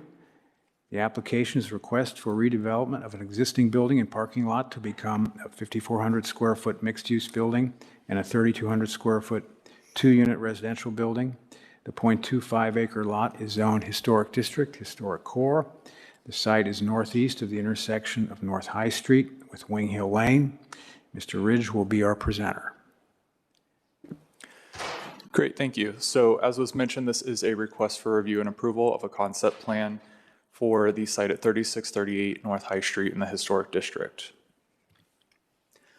The quarter-acre site is highlighted in yellow on your screen. It is located northeast of the intersection of North High Street with Wing Hill Lane and is zoned Historic District, Historic Core. The existing building is situated on the west third of the site. It was built in 1960. Parking in an informal capacity is located to the rear. It is not paved. The stone wall is outlined roughly with the blue line shown on your screen and a stone privy indicated by the blue star on your screen. These photos provide a bit of context to the existing conditions of the site. As was mentioned, the existing building was built in 1960 and is a vernacular structure with 2 distinct sections. The building is recommended contributing according to the historic and cultural assessment.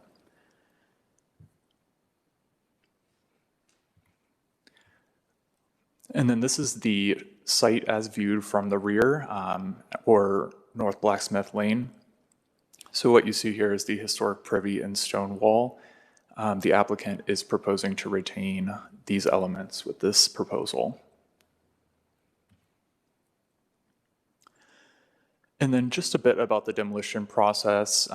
This proposal does request demolition of the existing structure on the site. That is not before you this evening. That will be before you at the preliminary development plan stage of review. So tonight, a vote of approval is not a vote of approval for the demolition. It's purely saying we are okay generally with what you're showing. You can go to the next step.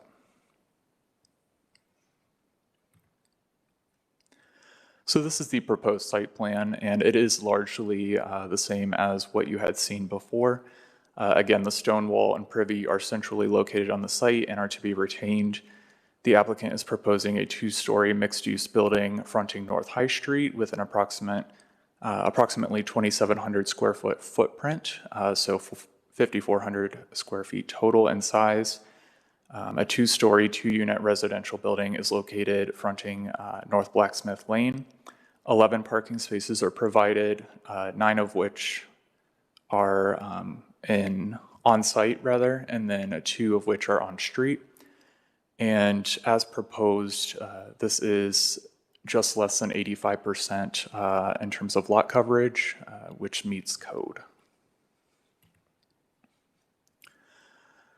So this is the proposed west elevation as viewed from North High Street. You can see it's a full 2-story mass. The applicant has indicated that the height as measured to the midpoint of the roof is 26 feet 8 inches, whereas a maximum height permitted is 30 feet in the historic core district. Like the existing building, the proposal calls for a building with 2 distinct sections. You may recall that the previous proposal had 2 front gables. The applicant is now proposing a front gable and a hipped roof in an attempt to address some comments on massing and height at the informal review. The northern half is clad in a vertical cedar siding, stained in a dark gray color.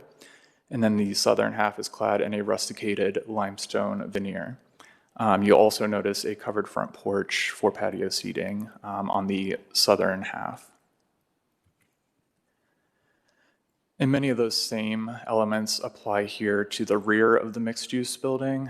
So again, limestone veneer on the southern half of the building and a vertical cedar siding on the northern portion.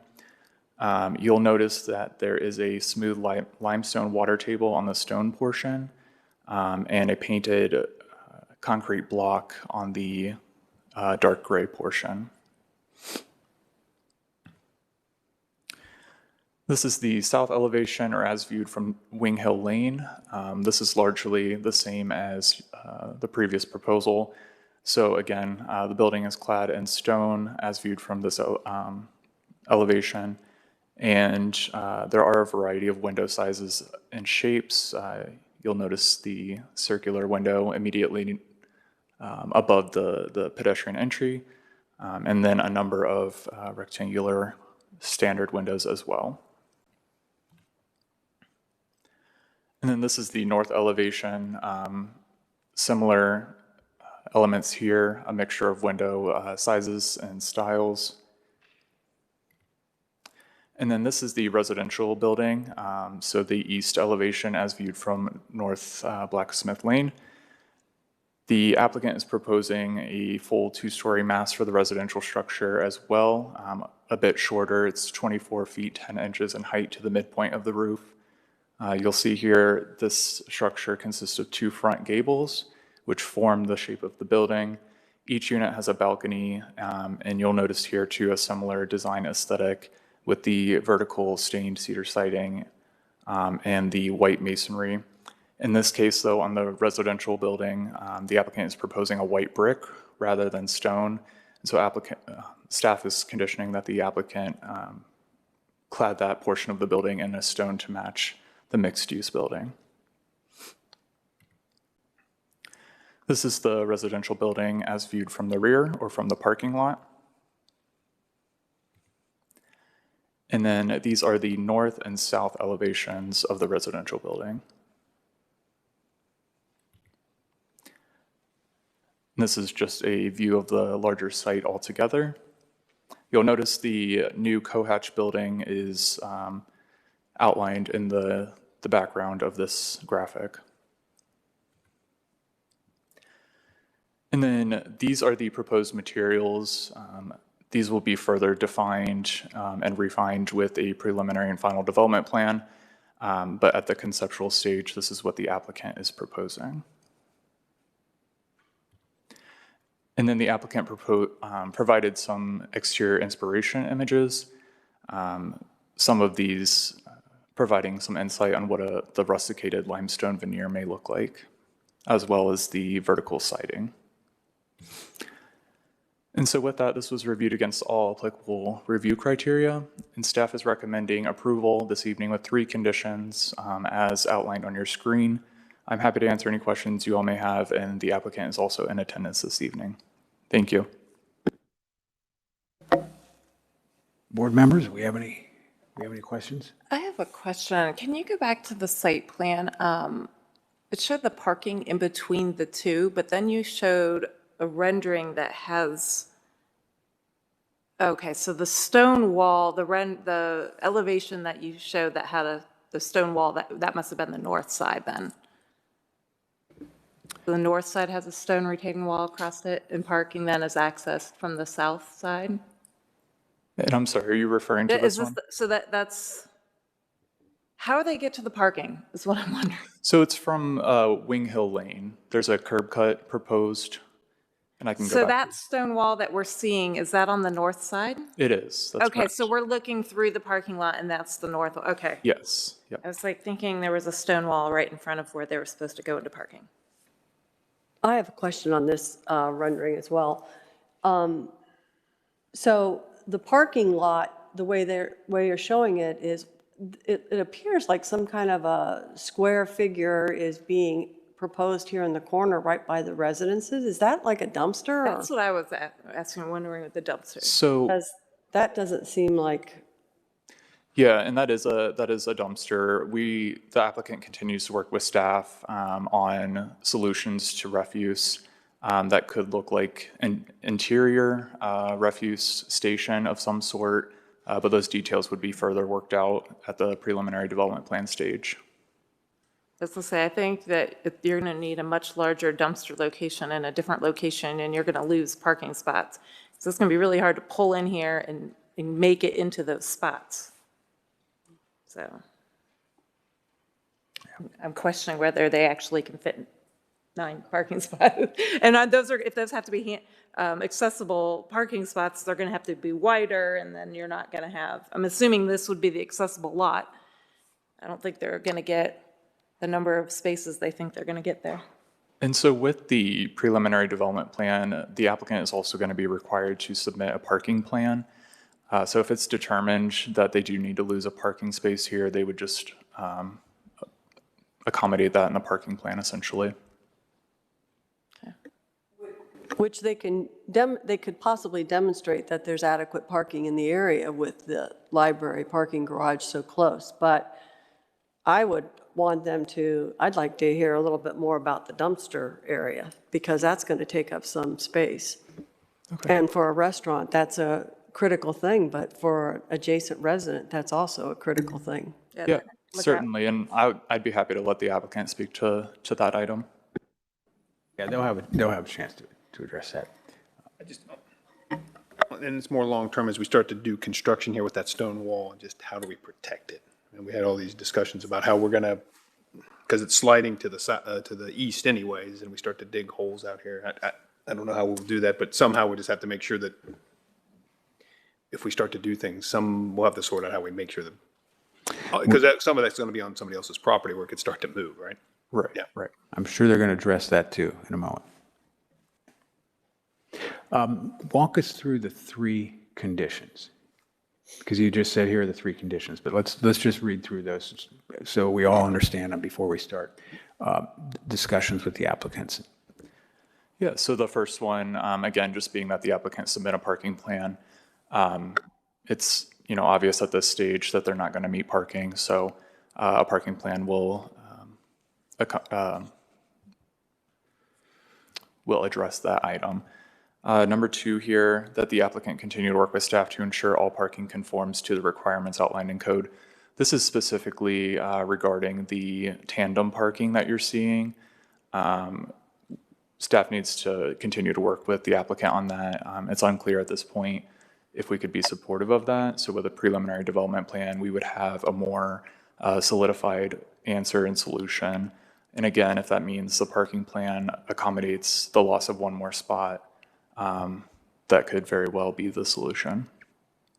And then the third one, again, just let the residential building be clad in the stone to match the mixed-use building rather than the white brick that they're showing for consistency across the site. So the only reservations that you have as a staff pertaining to the architecture right now are just the residential buildings? That's correct. Okay. Okay. All right. Okay. Would the applicants like to come forward?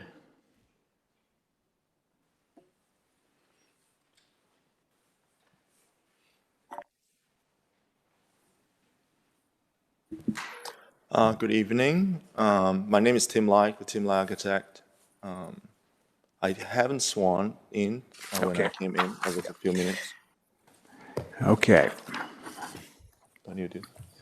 Do you swear or affirm to tell the truth, the whole truth, and nothing but the truth in your testimony to this board? I do. Okay, thank you. And you're? Yeah, Bob Lombardi. Okay.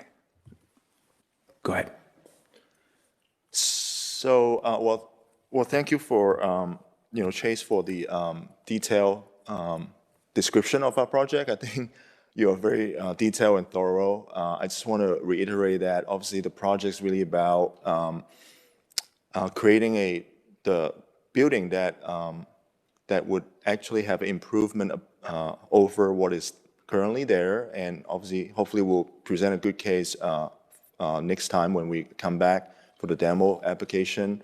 But what we're trying to create is really, trying to create something that would fit into the neighborhood in terms of the massing, in terms of the profile of the building mass, and the material use of those buildings. And at the same time, because it's a new building, it's a new construction, we want to explore a more contemporary way to deal with, some of the detail and some of the treatment of the material itself, to kind of create that balance between the old and the new in a respectful way. And so, that's kind of what we're trying to do. Do you want to address, there have been, and maybe you haven't thought about these in detail yet, there were questions about the dumpster and the parking relationship. There was another question about the wall preservation. Yes. So let's talk about dumpster real quick. So I believe that drawing was shown, the site plan that you see actually, I think is a previous application. And then we updated with very little changes, so maybe there's some confusion. That dumpster, originally we thought that we put it there just because of the access, because there's just no way to do that. But then when we actually think about it, with the staff, we realized that that's just not gonna work. In terms of size, in terms of location, the restaurant up on High Street, it's about 12 feet down. 12 feet up from the parking. So you can imagine from operations standpoint, it just doesn't work for that dumpster. So we were hoping, and that's a pending. Obviously, that become a pretty important issue for the next submission, really, with the site plan and working with our civil engineer. Is to really come up with a solution that makes sense. So one of the idea that we have, when we are working on it, is that right now, if you look at our site plan, there's actually the driveway on the north side of our building that is used by our neighbors to the north is actually encroaching about 5 feet into our property line. So technically, they are using our property for the driveway. Between our buildings, like you can kind of see that over there. And so we are trying to hopefully work out a deal that we can actually create a shared dumpster on their lot, or maybe in between our lot, so that it's on the same level as the restaurant on High Street. instead of trying to jam something into the parking that is already very tight, as you can see. So that's kind of the idea. We're still working on it, but hopefully we'll have something more concrete to present next time about that dumpster. But that's the plan, and we recognize that, you know, it's a challenge. The second thing about the protection of the stone wall. So now I'm not a construction expert in terms of working around some of these historic structure. What I know is that there is ongoing conversation with our neighbor to the north about, not about not disturbing them. Actually, we have to repair them. Some of them are not stable, and especially actually kind of to the north side, kind of northeast of the Privy, and then wrap around to the back of the parking lot with a big kind of retaining wall there of our neighbors. And that whole section there is not exactly super stable long term. So I think we're trying to actually work out some way that we can kind of share some responsibility to repair that to a point that it would be stable and obviously safe to be around. Now on our own lot, obviously to the southeast corner of the proposed commercial building on High Street, there are 2 tiers of those stone wall. And the one that really close to the building is definitely, it's definitely, again, not in good shape. So, I think the goal is, again, we need to work with our construction team to figure out what's the best way to either protect them and also to actually reinforce them. Some of them are not completely intact, I would say.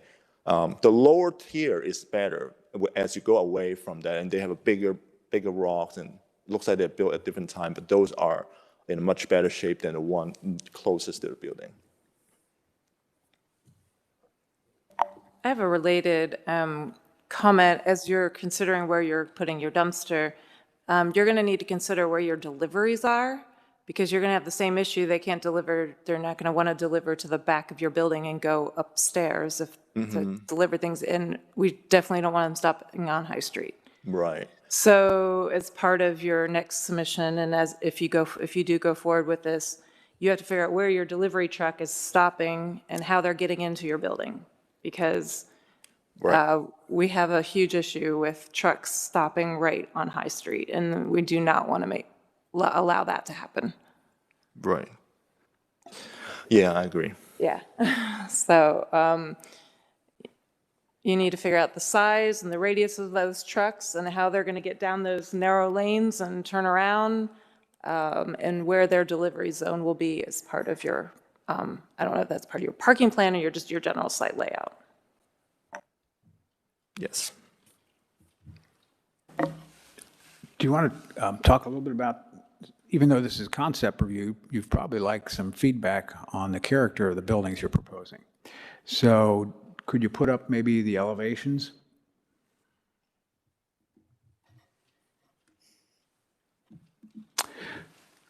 I had a question, and I think it's the part of the tag on the very left of the drawing. The arrow's still there, and it maybe it's there, maybe it's someplace else, but I noted that you called out for metal panel trim at some point on these drawings. Are you making some excessively wide trim of metal panel, or I was just, and I looked at the inspirational photo, and it was in masonry. I saw extremely wide trim in the masonry wall, and Yes. Yes, so you're right. In the, I think that only happened, we call it the metal panel in our elevation on the facing the west side, and it was on the upper windows, actually. is that what that strip is? When we look at the window on the left side, there seems to be a strip that's isolated? Yeah, and I apologize.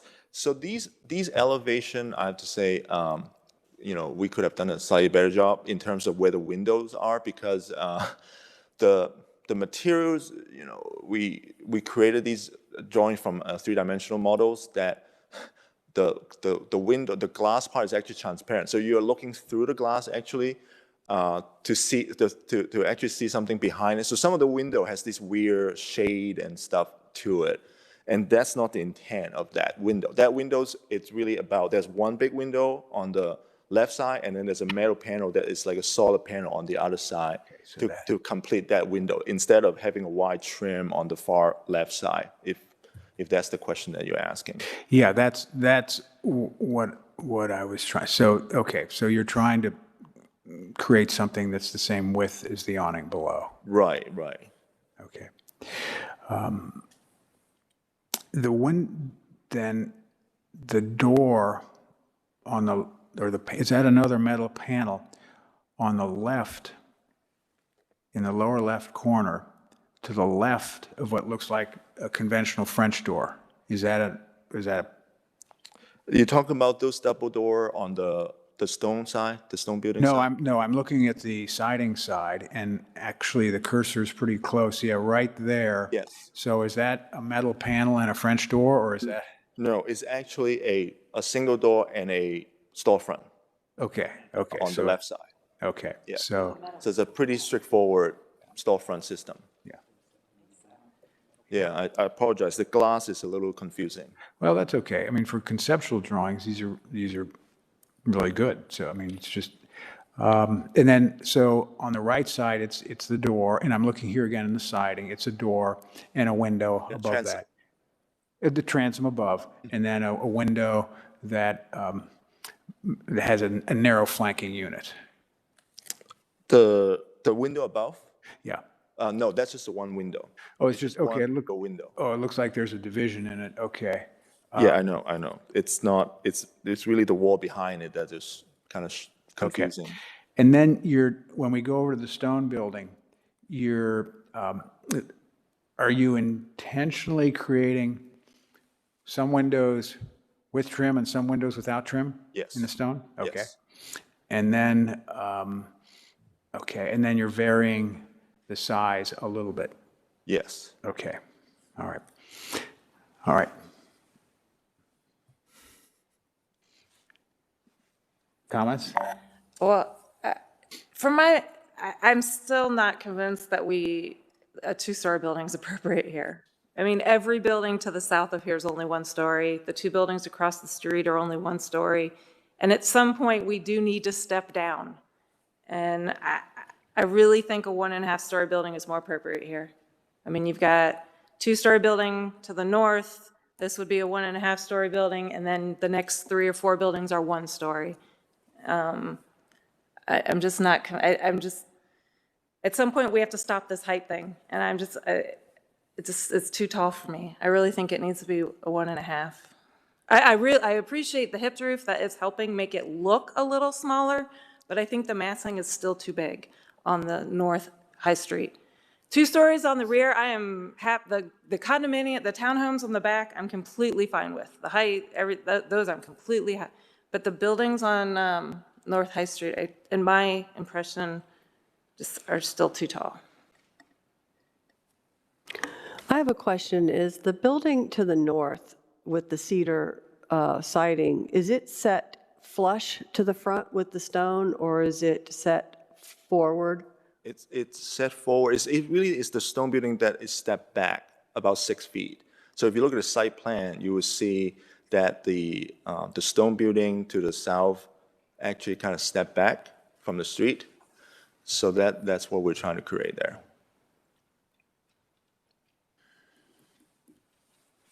So in reality, that building is actually set back about 6 feet from what the building is now, actually. I was just going to ask that, where the very front, the farthest north part of your building, what's the wall? Where is that compared to the existing wall? Yeah, so the existing wall is lined up to exactly where our north part of the building is right now. Oh, that's where the existing wall, the north. Exactly. Okay. So that is the existing wall, and now what we're trying to do, we're trying to step back 6 feet. The reason for that is obviously It's a two-story building. We want to recede from the street a little bit, but also because we want to create a big enough space for the patio. Because right now, the space, it's not big enough to be a patio if we don't move that back. I think you still have a pretty narrow patio. Yeah, it's I mean, not you're only huge. going to get a two-seat table. It's a very tight site. Yeah, it's going to be a very small patio. Yeah. And another reason with the height is we're going to lose those street trees. I mean, the canopies of those trees touch the roof of the existing building. And you're going to have issues putting a two-story building right up next to the street trees. So again, that's why I'm just concerned with the overall height. Yeah, so if we had just kind of three things. Well, first thing is I think the 6-foot patio is too narrow. If you're really going to have people are going to eat dinner there, that. 6 foot plus the one that we have in front. So we have about 11-foot patio, basically. Oh, so the recess is 6 feet, and you're going to put the railing out 6 more feet. Yes. So you have 12 feet total. Right, which is sitting inside the where railing. is where our awning is right now. We have a little awning in front. That's where the property line is. Okay. But speaking of the tree, obviously it's a double-edged sword, right? Because we have these two gigantic mature tree in front of our building. So in reality, most of the building is really going to be covered up by these trees.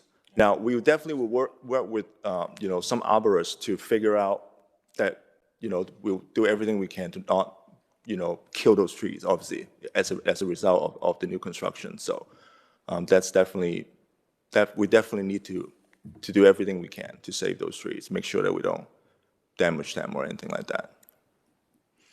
And then for me, I agree a bit with Amy, is that it still looks a bit too massive. The one on the north, I don't know, just the way whatever siding you're going to put in and the darkness, when you look at that, it looks very stark, and just the way the gable is sitting there. For me, it looks quite tall, even though I think it's 29 feet. I don't remember what 29 or 30, 29 feet to the peak, as I remember. To the peak, yes. 29 As feet. measured per code, though, it's 26 and some change. Exactly.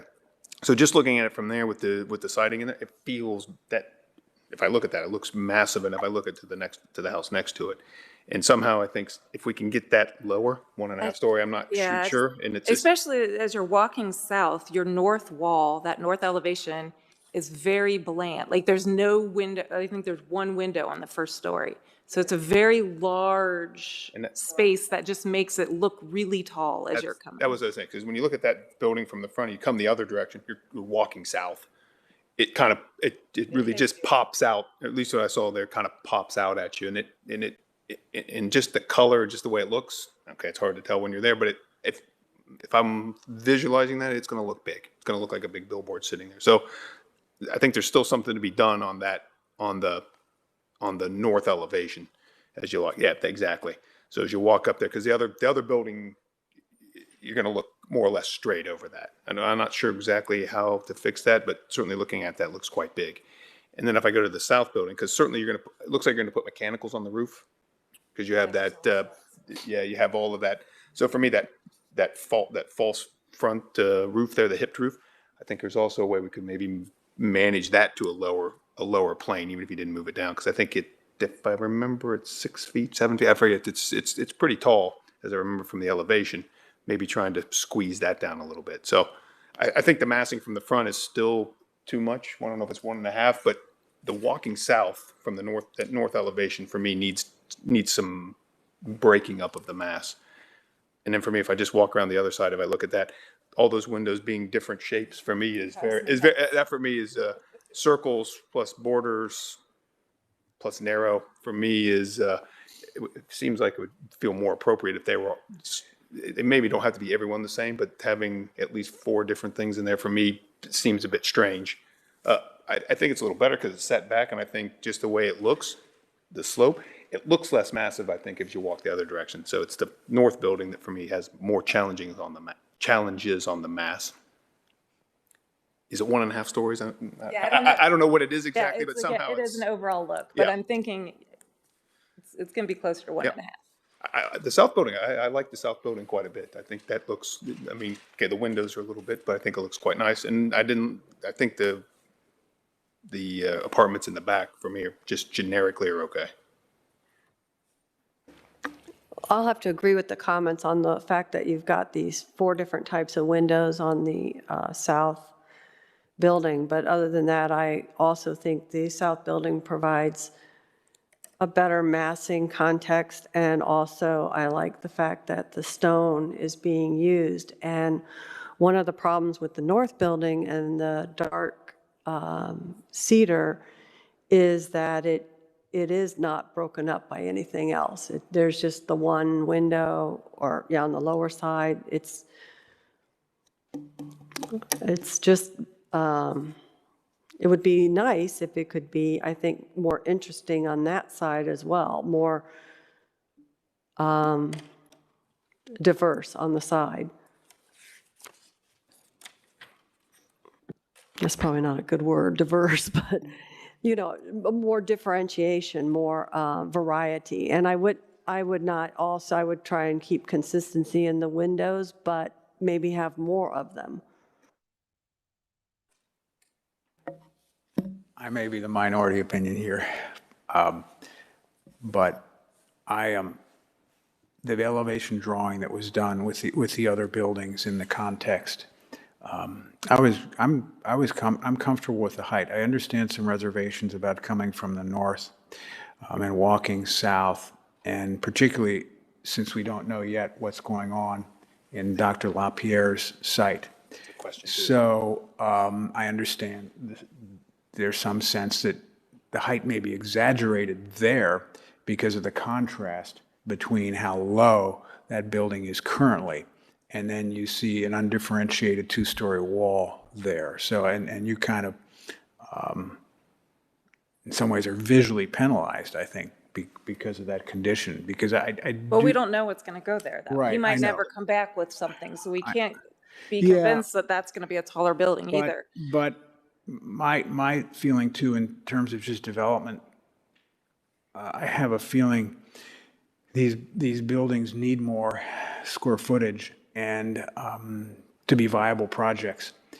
So, now you have to balance that. I understand, we're architectural review, and you have to balance that. But I also don't think it's that far out of line with what's appropriate. And as I mentioned before, I think the porch works really well to mediate the two-story condition with the existing gable front building to the right. But I'm not so concerned about the height. But as I said, I'm the minority position here on that. I know your other project, there were, and this is a little bit before we go to the full review, but there were a lot of waivers we granted for some architectural features, which were fine. The board supported them, because I have a feeling there are a number of issues here, like our code says, windows should match patterns of window and openings that are typical in the district. So you don't match the patterns. I'm not saying we wouldn't approve what you have, maybe we would, maybe we wouldn't, but that may require a waiver because it's something different than the code. The materials of the awnings, I think, might require a waiver too. So there are going to be things that, if you come back, we're going to have to discuss a little bit. I'm a little worried. I liked your concept of the, one of the image where it was out of stone, the oversized jam condition out of stone next to the window, and looks great in stone. And I think we'd want to see the details, metal panel in wood. It's a different kind of medium there that you're working with. So, and I worry a little bit that someone may scratch their head and look at your elevations in the stone and say, how come there's trim here and not trim there? Or how come, it's not, and I don't want to bring architectural examples up that are obscure, but I think I'd want to see more to be convinced that, because they may look like, did the contractor leave this out, or why is it this way and why is it that? There is some variation there I know what you're trying to do, and I appreciate the attempt of making this a contemporary building and still fitting in the district. I think we're going to need to see more development of those details. So to that point, I think you can go a little more contemporary on the condos in the back. And I'm supportive of your concept of the condos. I'm not supportive of the concept of on High Street yet.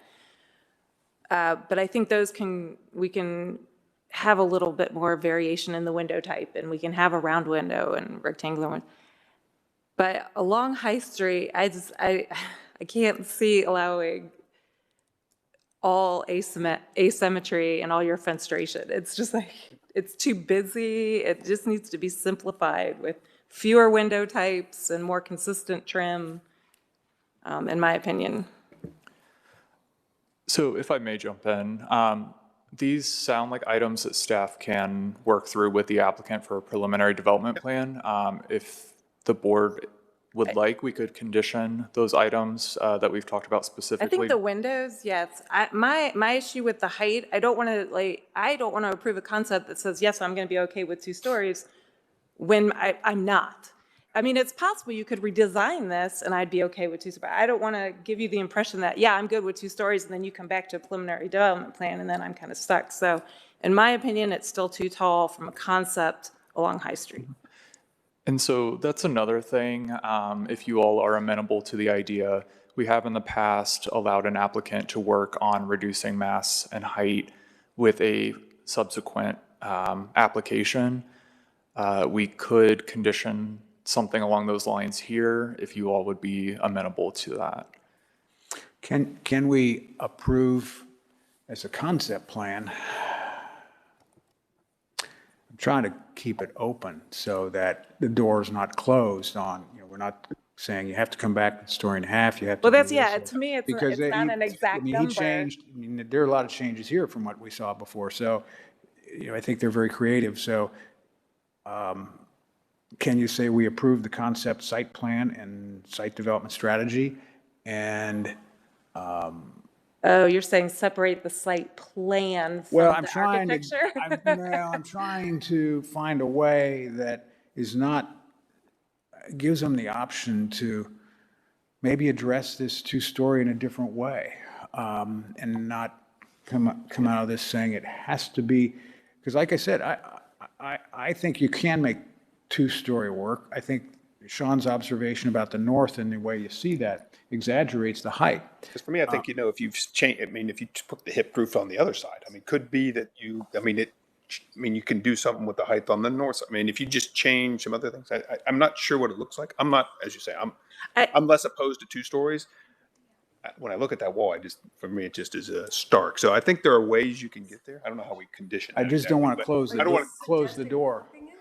I'm not suggesting, I'm just saying that I think there could, I think you're a good architect. You'll find a way that it could look at have a different appearance. Right. I don't know. To me, it's hard to condition or say because it changes the whole economics of the project, depending on how much square foot they leave. Sure. So it might require a complete redesign of everything. It's a hard thing to separate. I think Sarah has something she wants to add. Thank you, Mr. Chairman. If you might recall, we had a similar issue at 3032 South High Street, where we had a condition, and I'm forgetting exactly what it was about at this point. I think it was about preserving the trees. And we stated it in language that said something like the applicant shall earnestly explore with staff the concept of, and it could be the massing, the window configurations, and that leaves the door open a little bit to balance things, and it also allows the applicant to keep moving forward. Which I think you're totally right with the trees, but I think this changes the whole economics and viability of it if you have to lose square footage somehow. I'm not sure I'm suggesting that. So. Well, I'm just saying if they have to bring this lower and they lose, I don't know what they're going to be able to do with the upper story if they have to lose some height. So if I may, just one more thing. These are all very valid points. The preliminary development plan is likely to come with a demolition request. And so at a future meeting, should we condition this some way that the applicant continue to work with us, you can approve the demolition and table or disapprove the preliminary development plan. So as Sarah alluded to, a condition of that sort would allow the applicant to continue to work with us. And if you are not happy with the result at the end of the day, it could be tabled or disapproved.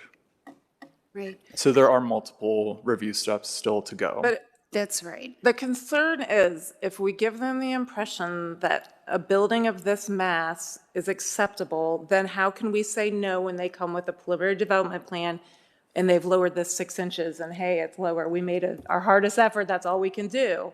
How can we say no to that after we've said we're generally okay with that concept? Well, and I think this discussion really is a safeguard to that. Yeah, I for mean, me, we, I would be, if it comes back and they lower it 6 inches, I would say no. I potentially would say no. I'm not saying that I would, but for me. Excuse me, does the board object to the 5,400 square feet? My issue The 2 stories. it looks too massive. The building's still. Oops, I'm sorry. In my opinion, the building is too massive still. The concept, the way it looks, it's not the exact number. It's just the way it looks, it's still too tall. And relative to all the buildings to the south and across the street, it's still too massive. Let me ask this another suggest. We can continue to talk and give you feedback. Would it be better to table this? Because then we've given feedback. We have not either voted down this, but we've provided feedback. They understand where our reservations are. But you know, if we're uncomfortable giving the impression that passing is potentially approval of the 2 stories. Well, that's up to them if they want to table it. I mean, I would think that would be my preference, but. I mean, I guess I want to get a little bit more clarification about, you know, what would be, you know, how can we actually make this work, basically? Like, what would be the condition, given what we know now, and given the context of the, you know, of the neighborhood and the design guideline, right? Because I know that you guys want to stick to the code of what is being written. And so, you know, obviously, you know, I want to get a better understanding and clarification of the fact that I understand about the feeling about it being too massive compared to what is next door, you know, to the south. Now, we do have building that's 2-story. So it seems like to say that we cannot have 2-story, that is not exactly reasonable, if we can agree to that. So the question is that how do we make a 2-story look less massive? Is it fair to say that? Would that be a fair statement? It's possible, to go? or it might be that you have to have a 1-story building. Huh? It might be that it ends up being a 1-story building or 1.5-story with just an office on the top. We're asking the question is like, how can we make it a 2-story and still be acceptable to this board that would be fulfilling the design guideline that is appropriate in our setting? That's how That's you the design. question. The question is up for the designer. I mean, But for me, I say, I think for me, could it be 2 stories? I'm not opposed to 2 stories or 5,400 square feet. yeah, So it's possible I'm not to opposed do, Okay. but I'm not an architect who can design that. So Oh, I mean, we need to know because we can't move forward if we can't get the square footage. I mean, these are business decisions. I mean, in my opinion, the way it's designed right now with 2 full stories plus your roof on top, it's too tall. And I think it sounds like you have 3 votes that, and I may be speaking out of turn for you, Marty. Please correct me if I am, but just to give you a sense of the board, I think there are 3 people that hold that position right now, okay? So if you want feedback about 2 stories, the way it's presented now, it wouldn't pass. That does not mean 2 stories is not possible, but I think we need to see, what if there was a flat roof? And I'm not trying to design your building. I'm just throwing out options. And you may say these are terrible ideas, but I'm just going to throw some ideas out to other board members and see if, so what if the roof was flat on the structure to the left? And so it reduced the height of that. Yeah, there's all different possibilities. Like I said, you could have a shorter upper story, you know. Or if the roof line, the whole thing stepped back on the second floor of the northern building so that it was, you know, a step back where you have a lower on You the just have to front. figure out what's economically feasible for you. I mean, again, I'm okay with the townhomes. I'm okay with a one-story restaurant. What's going to fit in your second story and what you're trying to do with a second story, or could you do it with a half story? That's the question.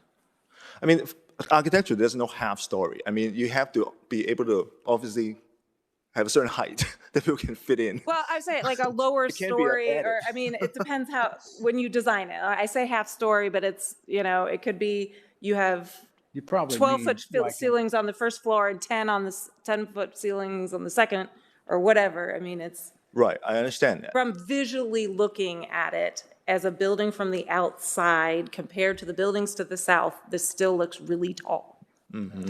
Okay, so if I understand correctly, you know, I mean, obviously we are not interested in one-story building. I mean, let's just put it out there. So we are trying to find a creative way from a massing standpoint to make a two-story building look less massive, or the least massive possible. Yes. Correct. Right? Yep. I mean, that's really the direction That's that we the want to direction. go. Yes. Right? Okay, I see. Yep.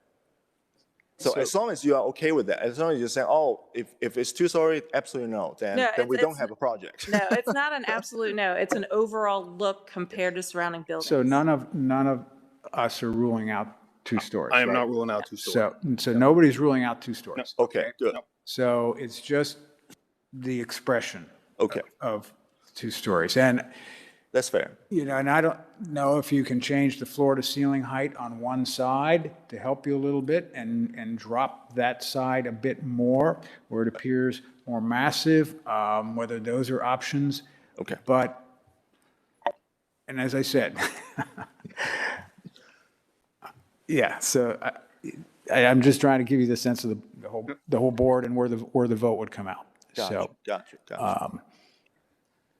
So we've given you feedback on that. So that doesn't answer. So do we still have to vote or table? And if we vote, are we going to amend what has been? My recommendation is to table it because I think they have to do a significant redesign. They might have to change their architecture to get the less massing. And again, I've sort of disagree. I'm not sure it's massive redesign. I still am. Yeah, I'm I don't know. I'm not under that impression. Yeah, I mean, I don't know how much work they're going to have to do to redesign it, but. I don't see it that way. I just see it, there's parts of it that just look too, as you say, they're too big. But So if I may jump in again, I apologize. It sounds like there's general agreement or consensus that 2 stories is possible. Again, I think maybe an option to consider could be conditioning that the applicant continue to work with us. And again, if you are not happy with the result, it's either a tabling or disapproval, you know, worst case scenario.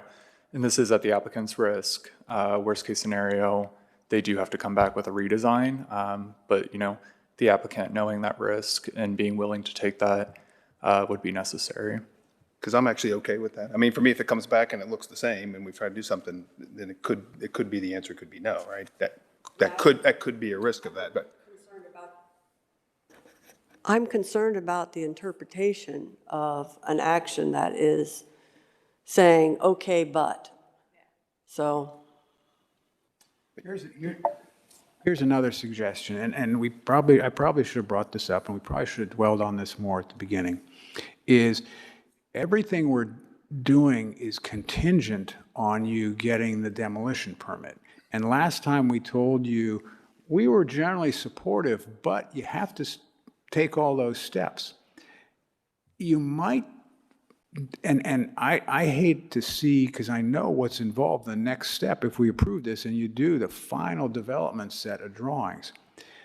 But we're also still deciding on demo then, and you've spent a lot of time and resources, and for some reason we don't approve the demo. So you could work on the demo, get the documentation. We make sure we can approve that, and you come back, with more a concept review like this, so you know the demo's locked in before you lock into a final design. Now, the demolition would be contingent on an approved project later, but at least you know that hurdle, which is still a big hurdle, and you've got that, because I just hate, I know what's involved in terms of the time for that next step. And if we wouldn't approve the demo, man, all those resources, but that's your call. I strongly suggest that you would table it tonight. You'd come back with a revised concept plan and the demolition criteria, so then you'll know if we would approve the demolition. That would be my recommendation.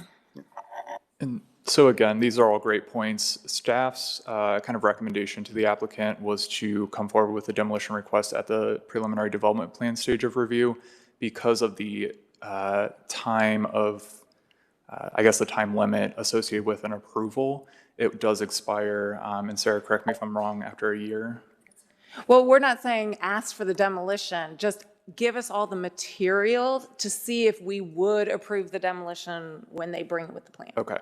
Gather all of that material, because if they gather all that material and we tell them we still want more material, or we're leaning towards not approving it, then they don't waste all that money and time doing the preliminary drawings if we're leaning towards, yeah, we don't think you have a strong enough argument. Okay.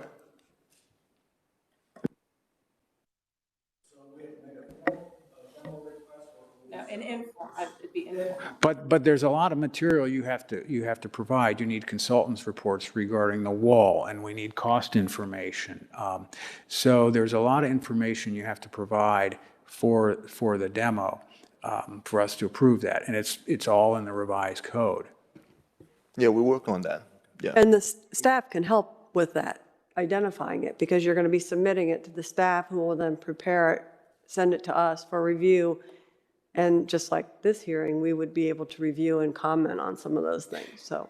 And if we felt you were missing something, we could be like, oh, add this when you bring your formal demolition request with the preliminary plan. But it gives you a chance then for you to not do everything you need for the preliminary development plan. And so the design can be more fluid too, so that I'm just trying to, it may take one more meeting, but it may save you. Might save some time, actually, in the long run. Okay. Your call, if you want us to try to, I have a feeling to approve something tonight, we're going to change the language, or you might have no votes, or. We're going to have to change the language. I mean, we are comfortable to table this, and then we can come back with something that hopefully would address some of the concern. Okay, Mr. Lombardi, you. I think we want to table it and Yeah, we come want to. back with a Right. demo request. Yeah, with the Okay, demo request you're and okay? the updated And then we can do this Yeah. preliminary. Okay, So all do right. we make a motion to table then? I think we do, yeah. This is a concept plan. So I move to table the 3638 North High Street concept plan. Second. Lori? Mr. Cotter? Yes. Mr. Alexander? Yes? Ms. Cooper? Yes. Ms. Cramp? Yes. Thank you. Thank you. All right, thank you.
Did they bring samples of bourbon with them?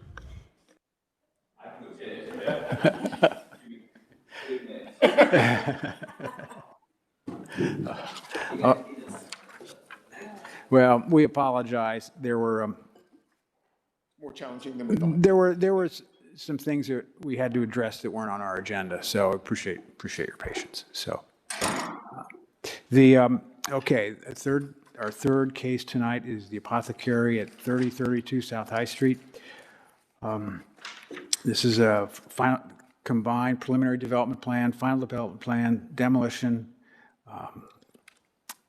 landscape, materials waiver, preliminary and final development plans. It's a request for demolition, renovations, additions, and associated site improvements for two existing buildings on two parcels totaling 0.25 acre site, zoned Historic Dublin, Historic Core. The site is 35 feet north of the intersection of South High Street and Spring Hill Lane. Ms. Holt will be our presenter. So, Sarah, whenever you're ready. Thank you, Mr. Chairman, and this is 30 and 32 South High Street.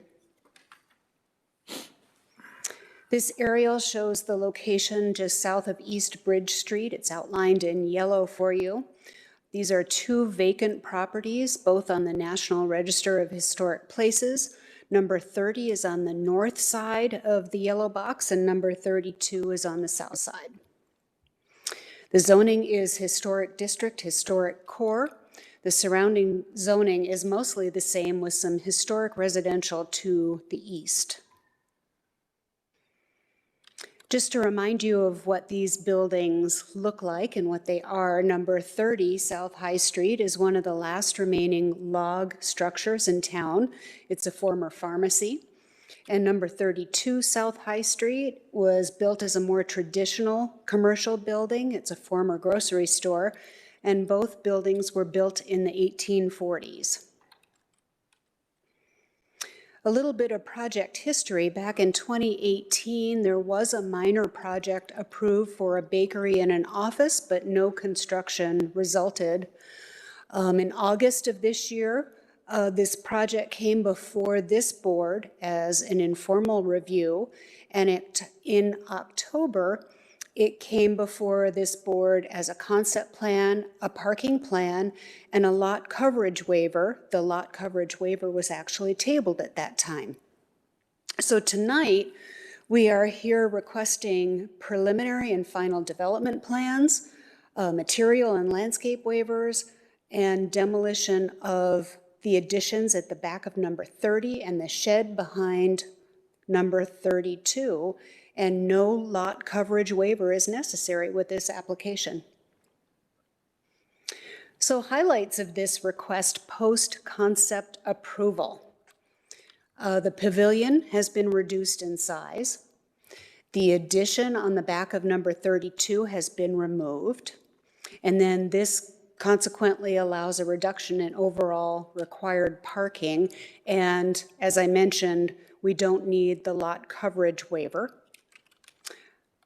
The sugar maple and the two spruce have been preserved, and 82 feet of the 128 feet of historic stone wall have been conserved and also relocated to screen the proposed parking. So diving into the elevations, we have some details ahead of us here. The front elevation at number 30 is essentially the same. The improvements are behind and below the existing building. The new windows for the front shed dormer, I'll just call those to your attention. We have a recommended condition of approval about those windows. The central front window is replaced, and the main entry is to remain on the north side, as we'll see in the next slide. The rear elevation at number 30 has, you see the new shed dormer on the back of the log structure. That's new since concept plan. The additions stair step, if you will, down the slope. There are deck and entry features shown. And the pavilion is also behind that property, that main building, and we'll take a look at that in a moment as well. These are the proposed side elevations, again, at 30 South High Street. We see that the addition behind the log structure is reduced in size, and again, it steps down the slope. There's also a raised patio at the back of the building, and you can see the new proposed shed dormer at the back of the building. Roof pitches match the existing shed roof dormer at the front. On the north side, again, we see both shed dormers. There's the side entry in the hyphen connector, the raised terrace and entry area, and then a series of 2/2 windows with clear stories and some shed dormers along that elevation. Looking at the pavilion behind number 30, this went from 496 square feet to 422 square feet, and that was based on previous comments and input. The roof height was also reduced from 15 foot 8 inches to approximately 12.5 feet. And then I would call to your attention the double chimney pots, which are a potential topic of discussion, although we did not include that as a condition of approval. So proposed materials for 30 South High Street, and these are all the materials displayed up front here. We have first the board-on-board siding painted glacier white to match the existing or original siding underneath the asbestos siding, and that is reflected in a recommended condition of approval for you. This board-on-board siding is also used for the pavilion. Next, we see aluminum-clad window and door systems in ebony. These are manufactured by Marvin, and they are the Ultimate Series that are specifically created for use on historic properties. The new standing seam metal roofing will be in charcoal, changed from the previous black, and that is for the addition. A galvanized standing seam metal roof is proposed for the roofing over the existing log structure, and that matches the existing. And then a combination of the Stonecraft Heritage Ohio and Heritage Old Ohio stone is proposed for both the new foundations and the pavilion chimney. It'll have appearance of mortared joints, and the mixture of the two colors creates a more natural appearing foundation. The vertical siding for the addition is to be gray stained and sanded, and that is cedar siding. And then on the right-hand side of this slide, you have the paint chips, and again, also available up front. The windows and doors for the main building at number 30 will be in the ebony, and then for the pavilion, it will be in the stone white. So moving along to number 32 South High Street, basically we're using the same building footprint and height and the additions that are already in place with this building. The front window system is now more in keeping with the original, and a recommended condition of approval requests that the existing and historic muntins be replaced with these windows. Looking at the back side on the east elevation, the previously approved entry addition is now removed, and it's replaced by a box bay window. The walkout basement remains. Taking a look at the side elevations for number 32, these are existing elevations in the existing form of the building. They step down the slope as well. There's additional windows added and some entry steps and stoops on the south side. 2/2 windows are shown. And again, as I mentioned, the previous addition is now replaced with just the box bay window. On the north side of 32, We have a small window with an otherwise blank interior facade, and this is where the two buildings meet one another, and the existing foundations are retained. Looking at the proposed materials for 32 South High Street, we have vertical board-on-board siding, painted glacier white for the front 2/3 of the building, and then horizontal Dutch lap siding, painted glacier white on the back third. We also have the ebony aluminum-clad Marvin Ultimate windows, and then the box bay window is proposed to use both Boral and Hardy panel, and this is per a waiver that we'll talk about shortly. The standing seam metal roof is in charcoal, changed again from the previous black, and we have a black sunbrella awning fabric, and the configuration of that is a subject of a recommended condition of approval as well. Taking a look at the site materials, we have a bike rack from Fortin Ironworks in sort of a hitching post design in black. There's terrace string lighting as shown, and then a variety of seating in copper and black in 2 heights, and then terrace tables in 2 heights and shapes in metal and laminate, which looks like marble.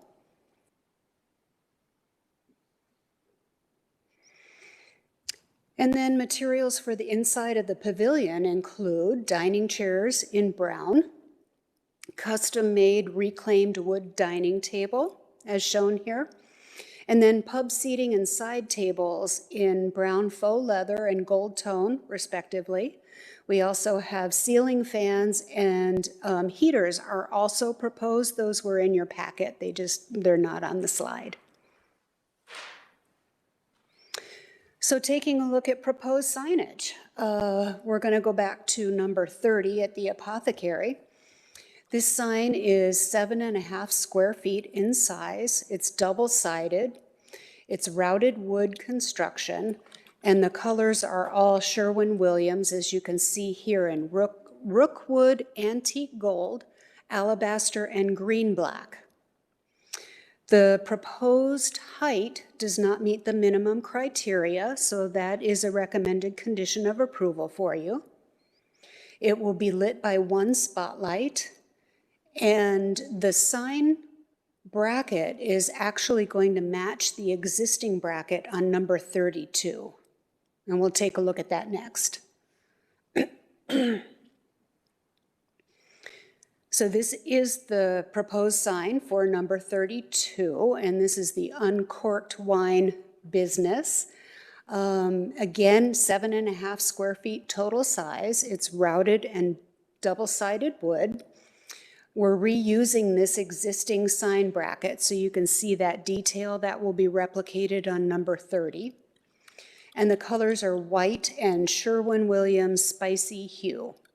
The heights do conform with the requirements, and it's lit by 1 spotlight as shown.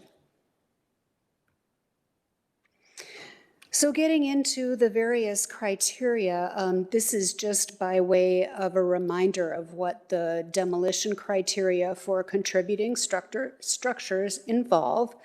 And again, to reiterate, this is for just the additions behind number 30, which is the log structure, although not the log structure itself, and the shed behind number 32. These are all discussed in the staff report and the applicant narrative in detail.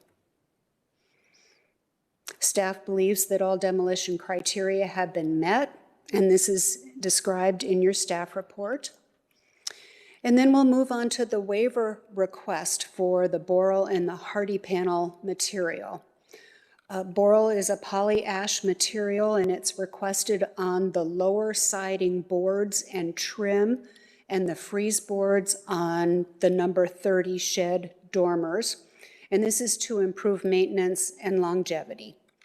The Hardy panel is proposed on the cladding of the box bay window at number 32, and again, for maintenance and longevity reasons. And this product is used elsewhere in the district. The waiver material for, I'm sorry, the waiver criteria for the material have all been met. Next, we move on to the next waiver request, and this is for the landscaping. Our code requires landscaping around all foundations, and this waiver is to request no foundation plantings between the two existing buildings, as shown in the blue box. The photos show the existing location both from the street side and from within the property. And the waiver is being sought for practicality reasons, lack of sunlight, difficult maintenance. The stone wall will be rebuilt in this area. The criteria for the landscape waiver has been met, again, as described in the staff report. All preliminary development plan criteria have either been met with waivers or conditions, or are not applicable, again, as described in the report. The final development plan criteria have all either been met, addressed with the conditions or waivers, or are not applicable. So staff is recommending approval of the demolition of the two additions on 30 South High Street and the shed on 32 South High Street with the condition, prior to demolition of any structures, documentation via plans and photographic records shall be made and placed with either the Dublin branch of the Columbus Library System or the Dublin Historical Society. Any historic materials salvaged during demolition shall be used for repair of other structures. Staff recommends approval of the following waivers with no conditions, and this involves permitting no foundation plantings between 30 and 32 South High Street, where foundations would otherwise be required, and the exterior building material standards to permit the use of boral trim and siding and hardy panel siding, which are not permitted materials. And then finally, staff recommends approval of the preliminary and final development plan with the conditions that you see before you and is outlined in the staff report. And with that, I am happy to answer any questions. Board members, any questions? I have one question related to lighting of the signage. Where exactly is the lighting going to be in relation to like the bracket and the sign? I will let the applicant explain that. And I have one question, then we'll wait for the applicant to come up. Does the demo impact its standing on the historic register?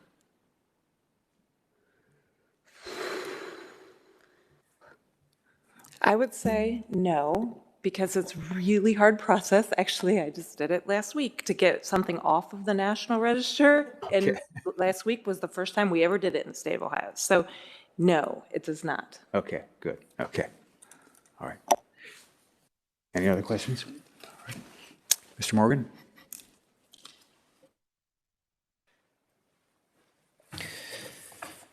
Okay. Am I on? Mm-hmm. Okay, good. What do you need me to do? Yeah, I swore in earlier. Check. You want to add anything? There was a question about, I think, the light. Amy was asking where the light is going to be located relative to the signs.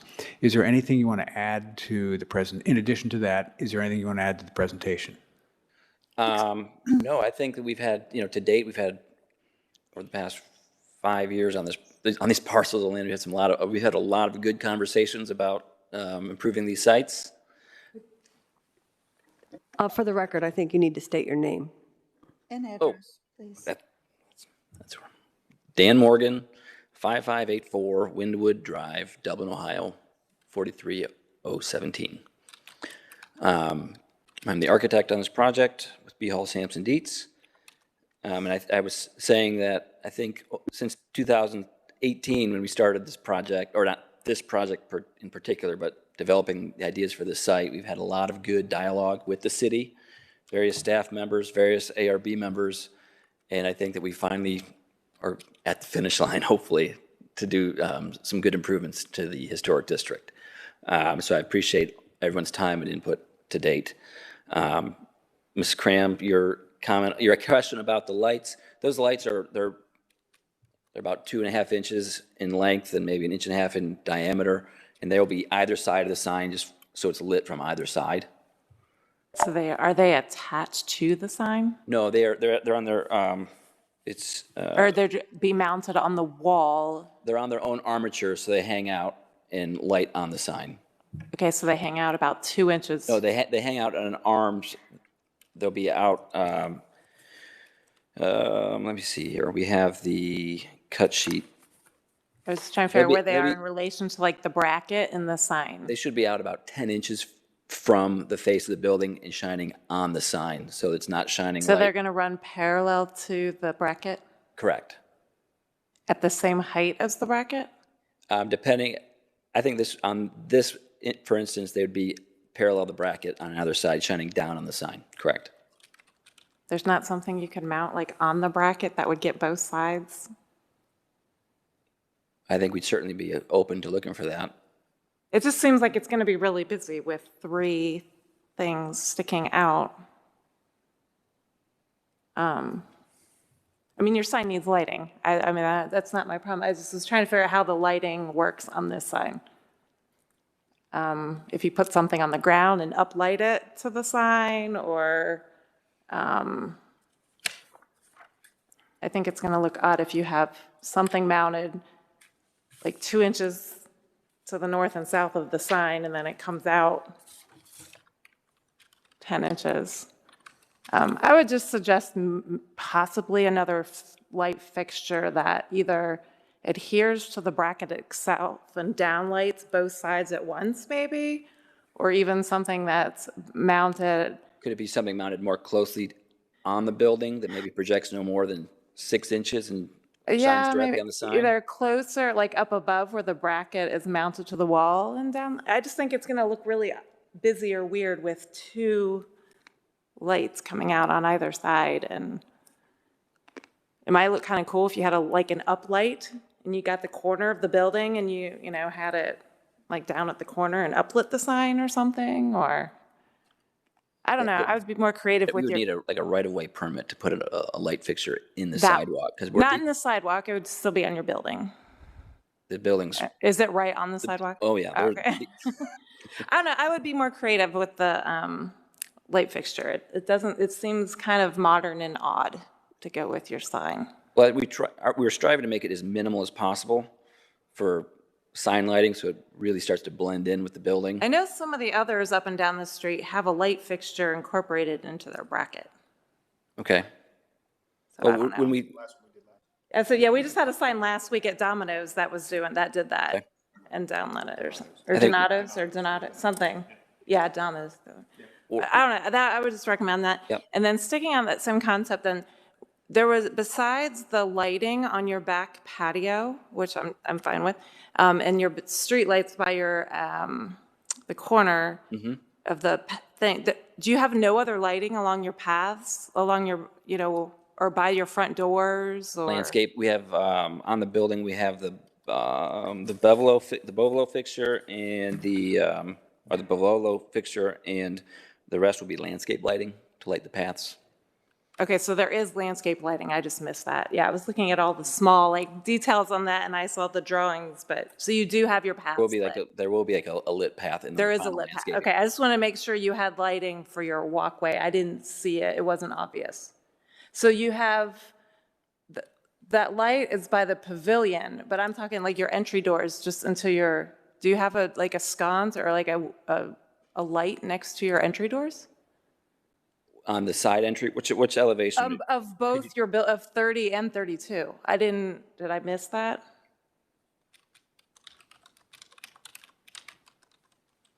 I didn't see lighting next to your doors, which I would think you would want. We will to meet code, we will need a small. Yeah, I would light think on. you would need some type of lighting, and I didn't see it. So Correct. I was just, I didn't see any lighting next to your doors over here or on your other building. Right. So you need to make sure that you pick an appropriate fixture and lighting that meets code or Can we ask whatever. that be made a condition? Oh, I'm sure, that- yeah, I'm yeah. sure, yeah. But that was the only thing the only thing I saw was that it seemed like you were missing some lighting. Otherwise, I think I'm very happy with what you've done. You've done a wonderful job preserving the existing buildings and the site features. Amy, did you, I wasn't quite sure I heard that. Do you want that to be a condition or just a recommendation about exploring? Well, I think I think it should probably be a condition because they need lighting. And it needs to be, code is going to require them to have lighting. They're going to want to light their front doors so people can get in. And I just want to make sure we pick an appropriate. It is a code requirement at any Yeah, but external door, I so think they're we gonna- should they're gonna condition it address so staff helps them pick an appropriate fixture. Okay, so staff reviews, okay. Accept. Yeah, Okay. that was it. And you could take a look at the proposed language in conditions 9 and 10 and see if that meets with your approval. Like it's the intent of what I was thinking. Sean, Marty? I don't have any comments. I think it looks great. Thank you. Yeah, I do too. And the presentation is great in terms of how thorough it is. So I appreciate that. We probably should have had you going first. But, so before the meeting, you saw 8 conditions. Are you okay with those conditions? Or are there any that you want us to discuss further? No, we were, Sarah reviewed those with me late last week, and then we reviewed them again this evening, so we're all on board with that. Okay, all right. Sarah, do you have public comment? I do. Yes, just to make sure we close all loops here. This is from Sherry Tackett at 200 South High Street. And she writes, I am writing in total support of the plans outlined by the new owners of 3032 South High Street. As a close neighbor, the prior owner, and a business owner myself, I am excited about watching the restoration unfold and supporting the businesses that will occupy these spaces in the near future. Please allow them to move forward ASAP. And happy holidays, she says. Okay. Should we move through our motions? We do. Well, we just have 3. So the first one is to approve the demolition with one condition. So I'll move to approve the demolitions at 30 and 32 High Street with the one condition. Oh, second. Was there 2? Is there something on 30? The shed. The shed, yeah, okay, yep. Okay. Mr. Alexander? Yes. Ms. Cooper? Yes. Ms. Cram? Yes. Mr. Cotter? Yes. Okay. The second motion is to, and you already have the waivers up. Okay, to approve 2 waivers. And the waivers are to permit no foundation plantings between 3032 South High where foundation plantings would otherwise be required, and to permit the use of boral, trim and siding, and hardy panel siding, which are not permitted materials. I'll move to approve the following 2 waivers with no conditions. Second. Mr. Cotter? Yes. Mr. Alexander? Yes? Ms. Cooper? Yes. Ms. Cram? Yes. Okay, thank you. All right, and our third motion is to approve the preliminary final development plans with now 10 conditions. Well, we're approving the preliminary and final together? Yes. Okay. All right. Do you want me to read through those, or can you, everybody? Okay. Just vote? Is that what you said? Okay, so I'll move to approve the preliminary and final development plan with the 10 conditions as written here this evening and accepted by Second. Lori?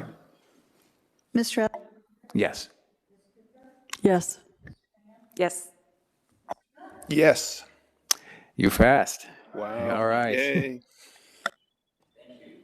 I know a lot of people will be happy Thank about you all. this. They've been waiting for this, so. Second time now. Second time on this site. Let's keep it at this. I want in on.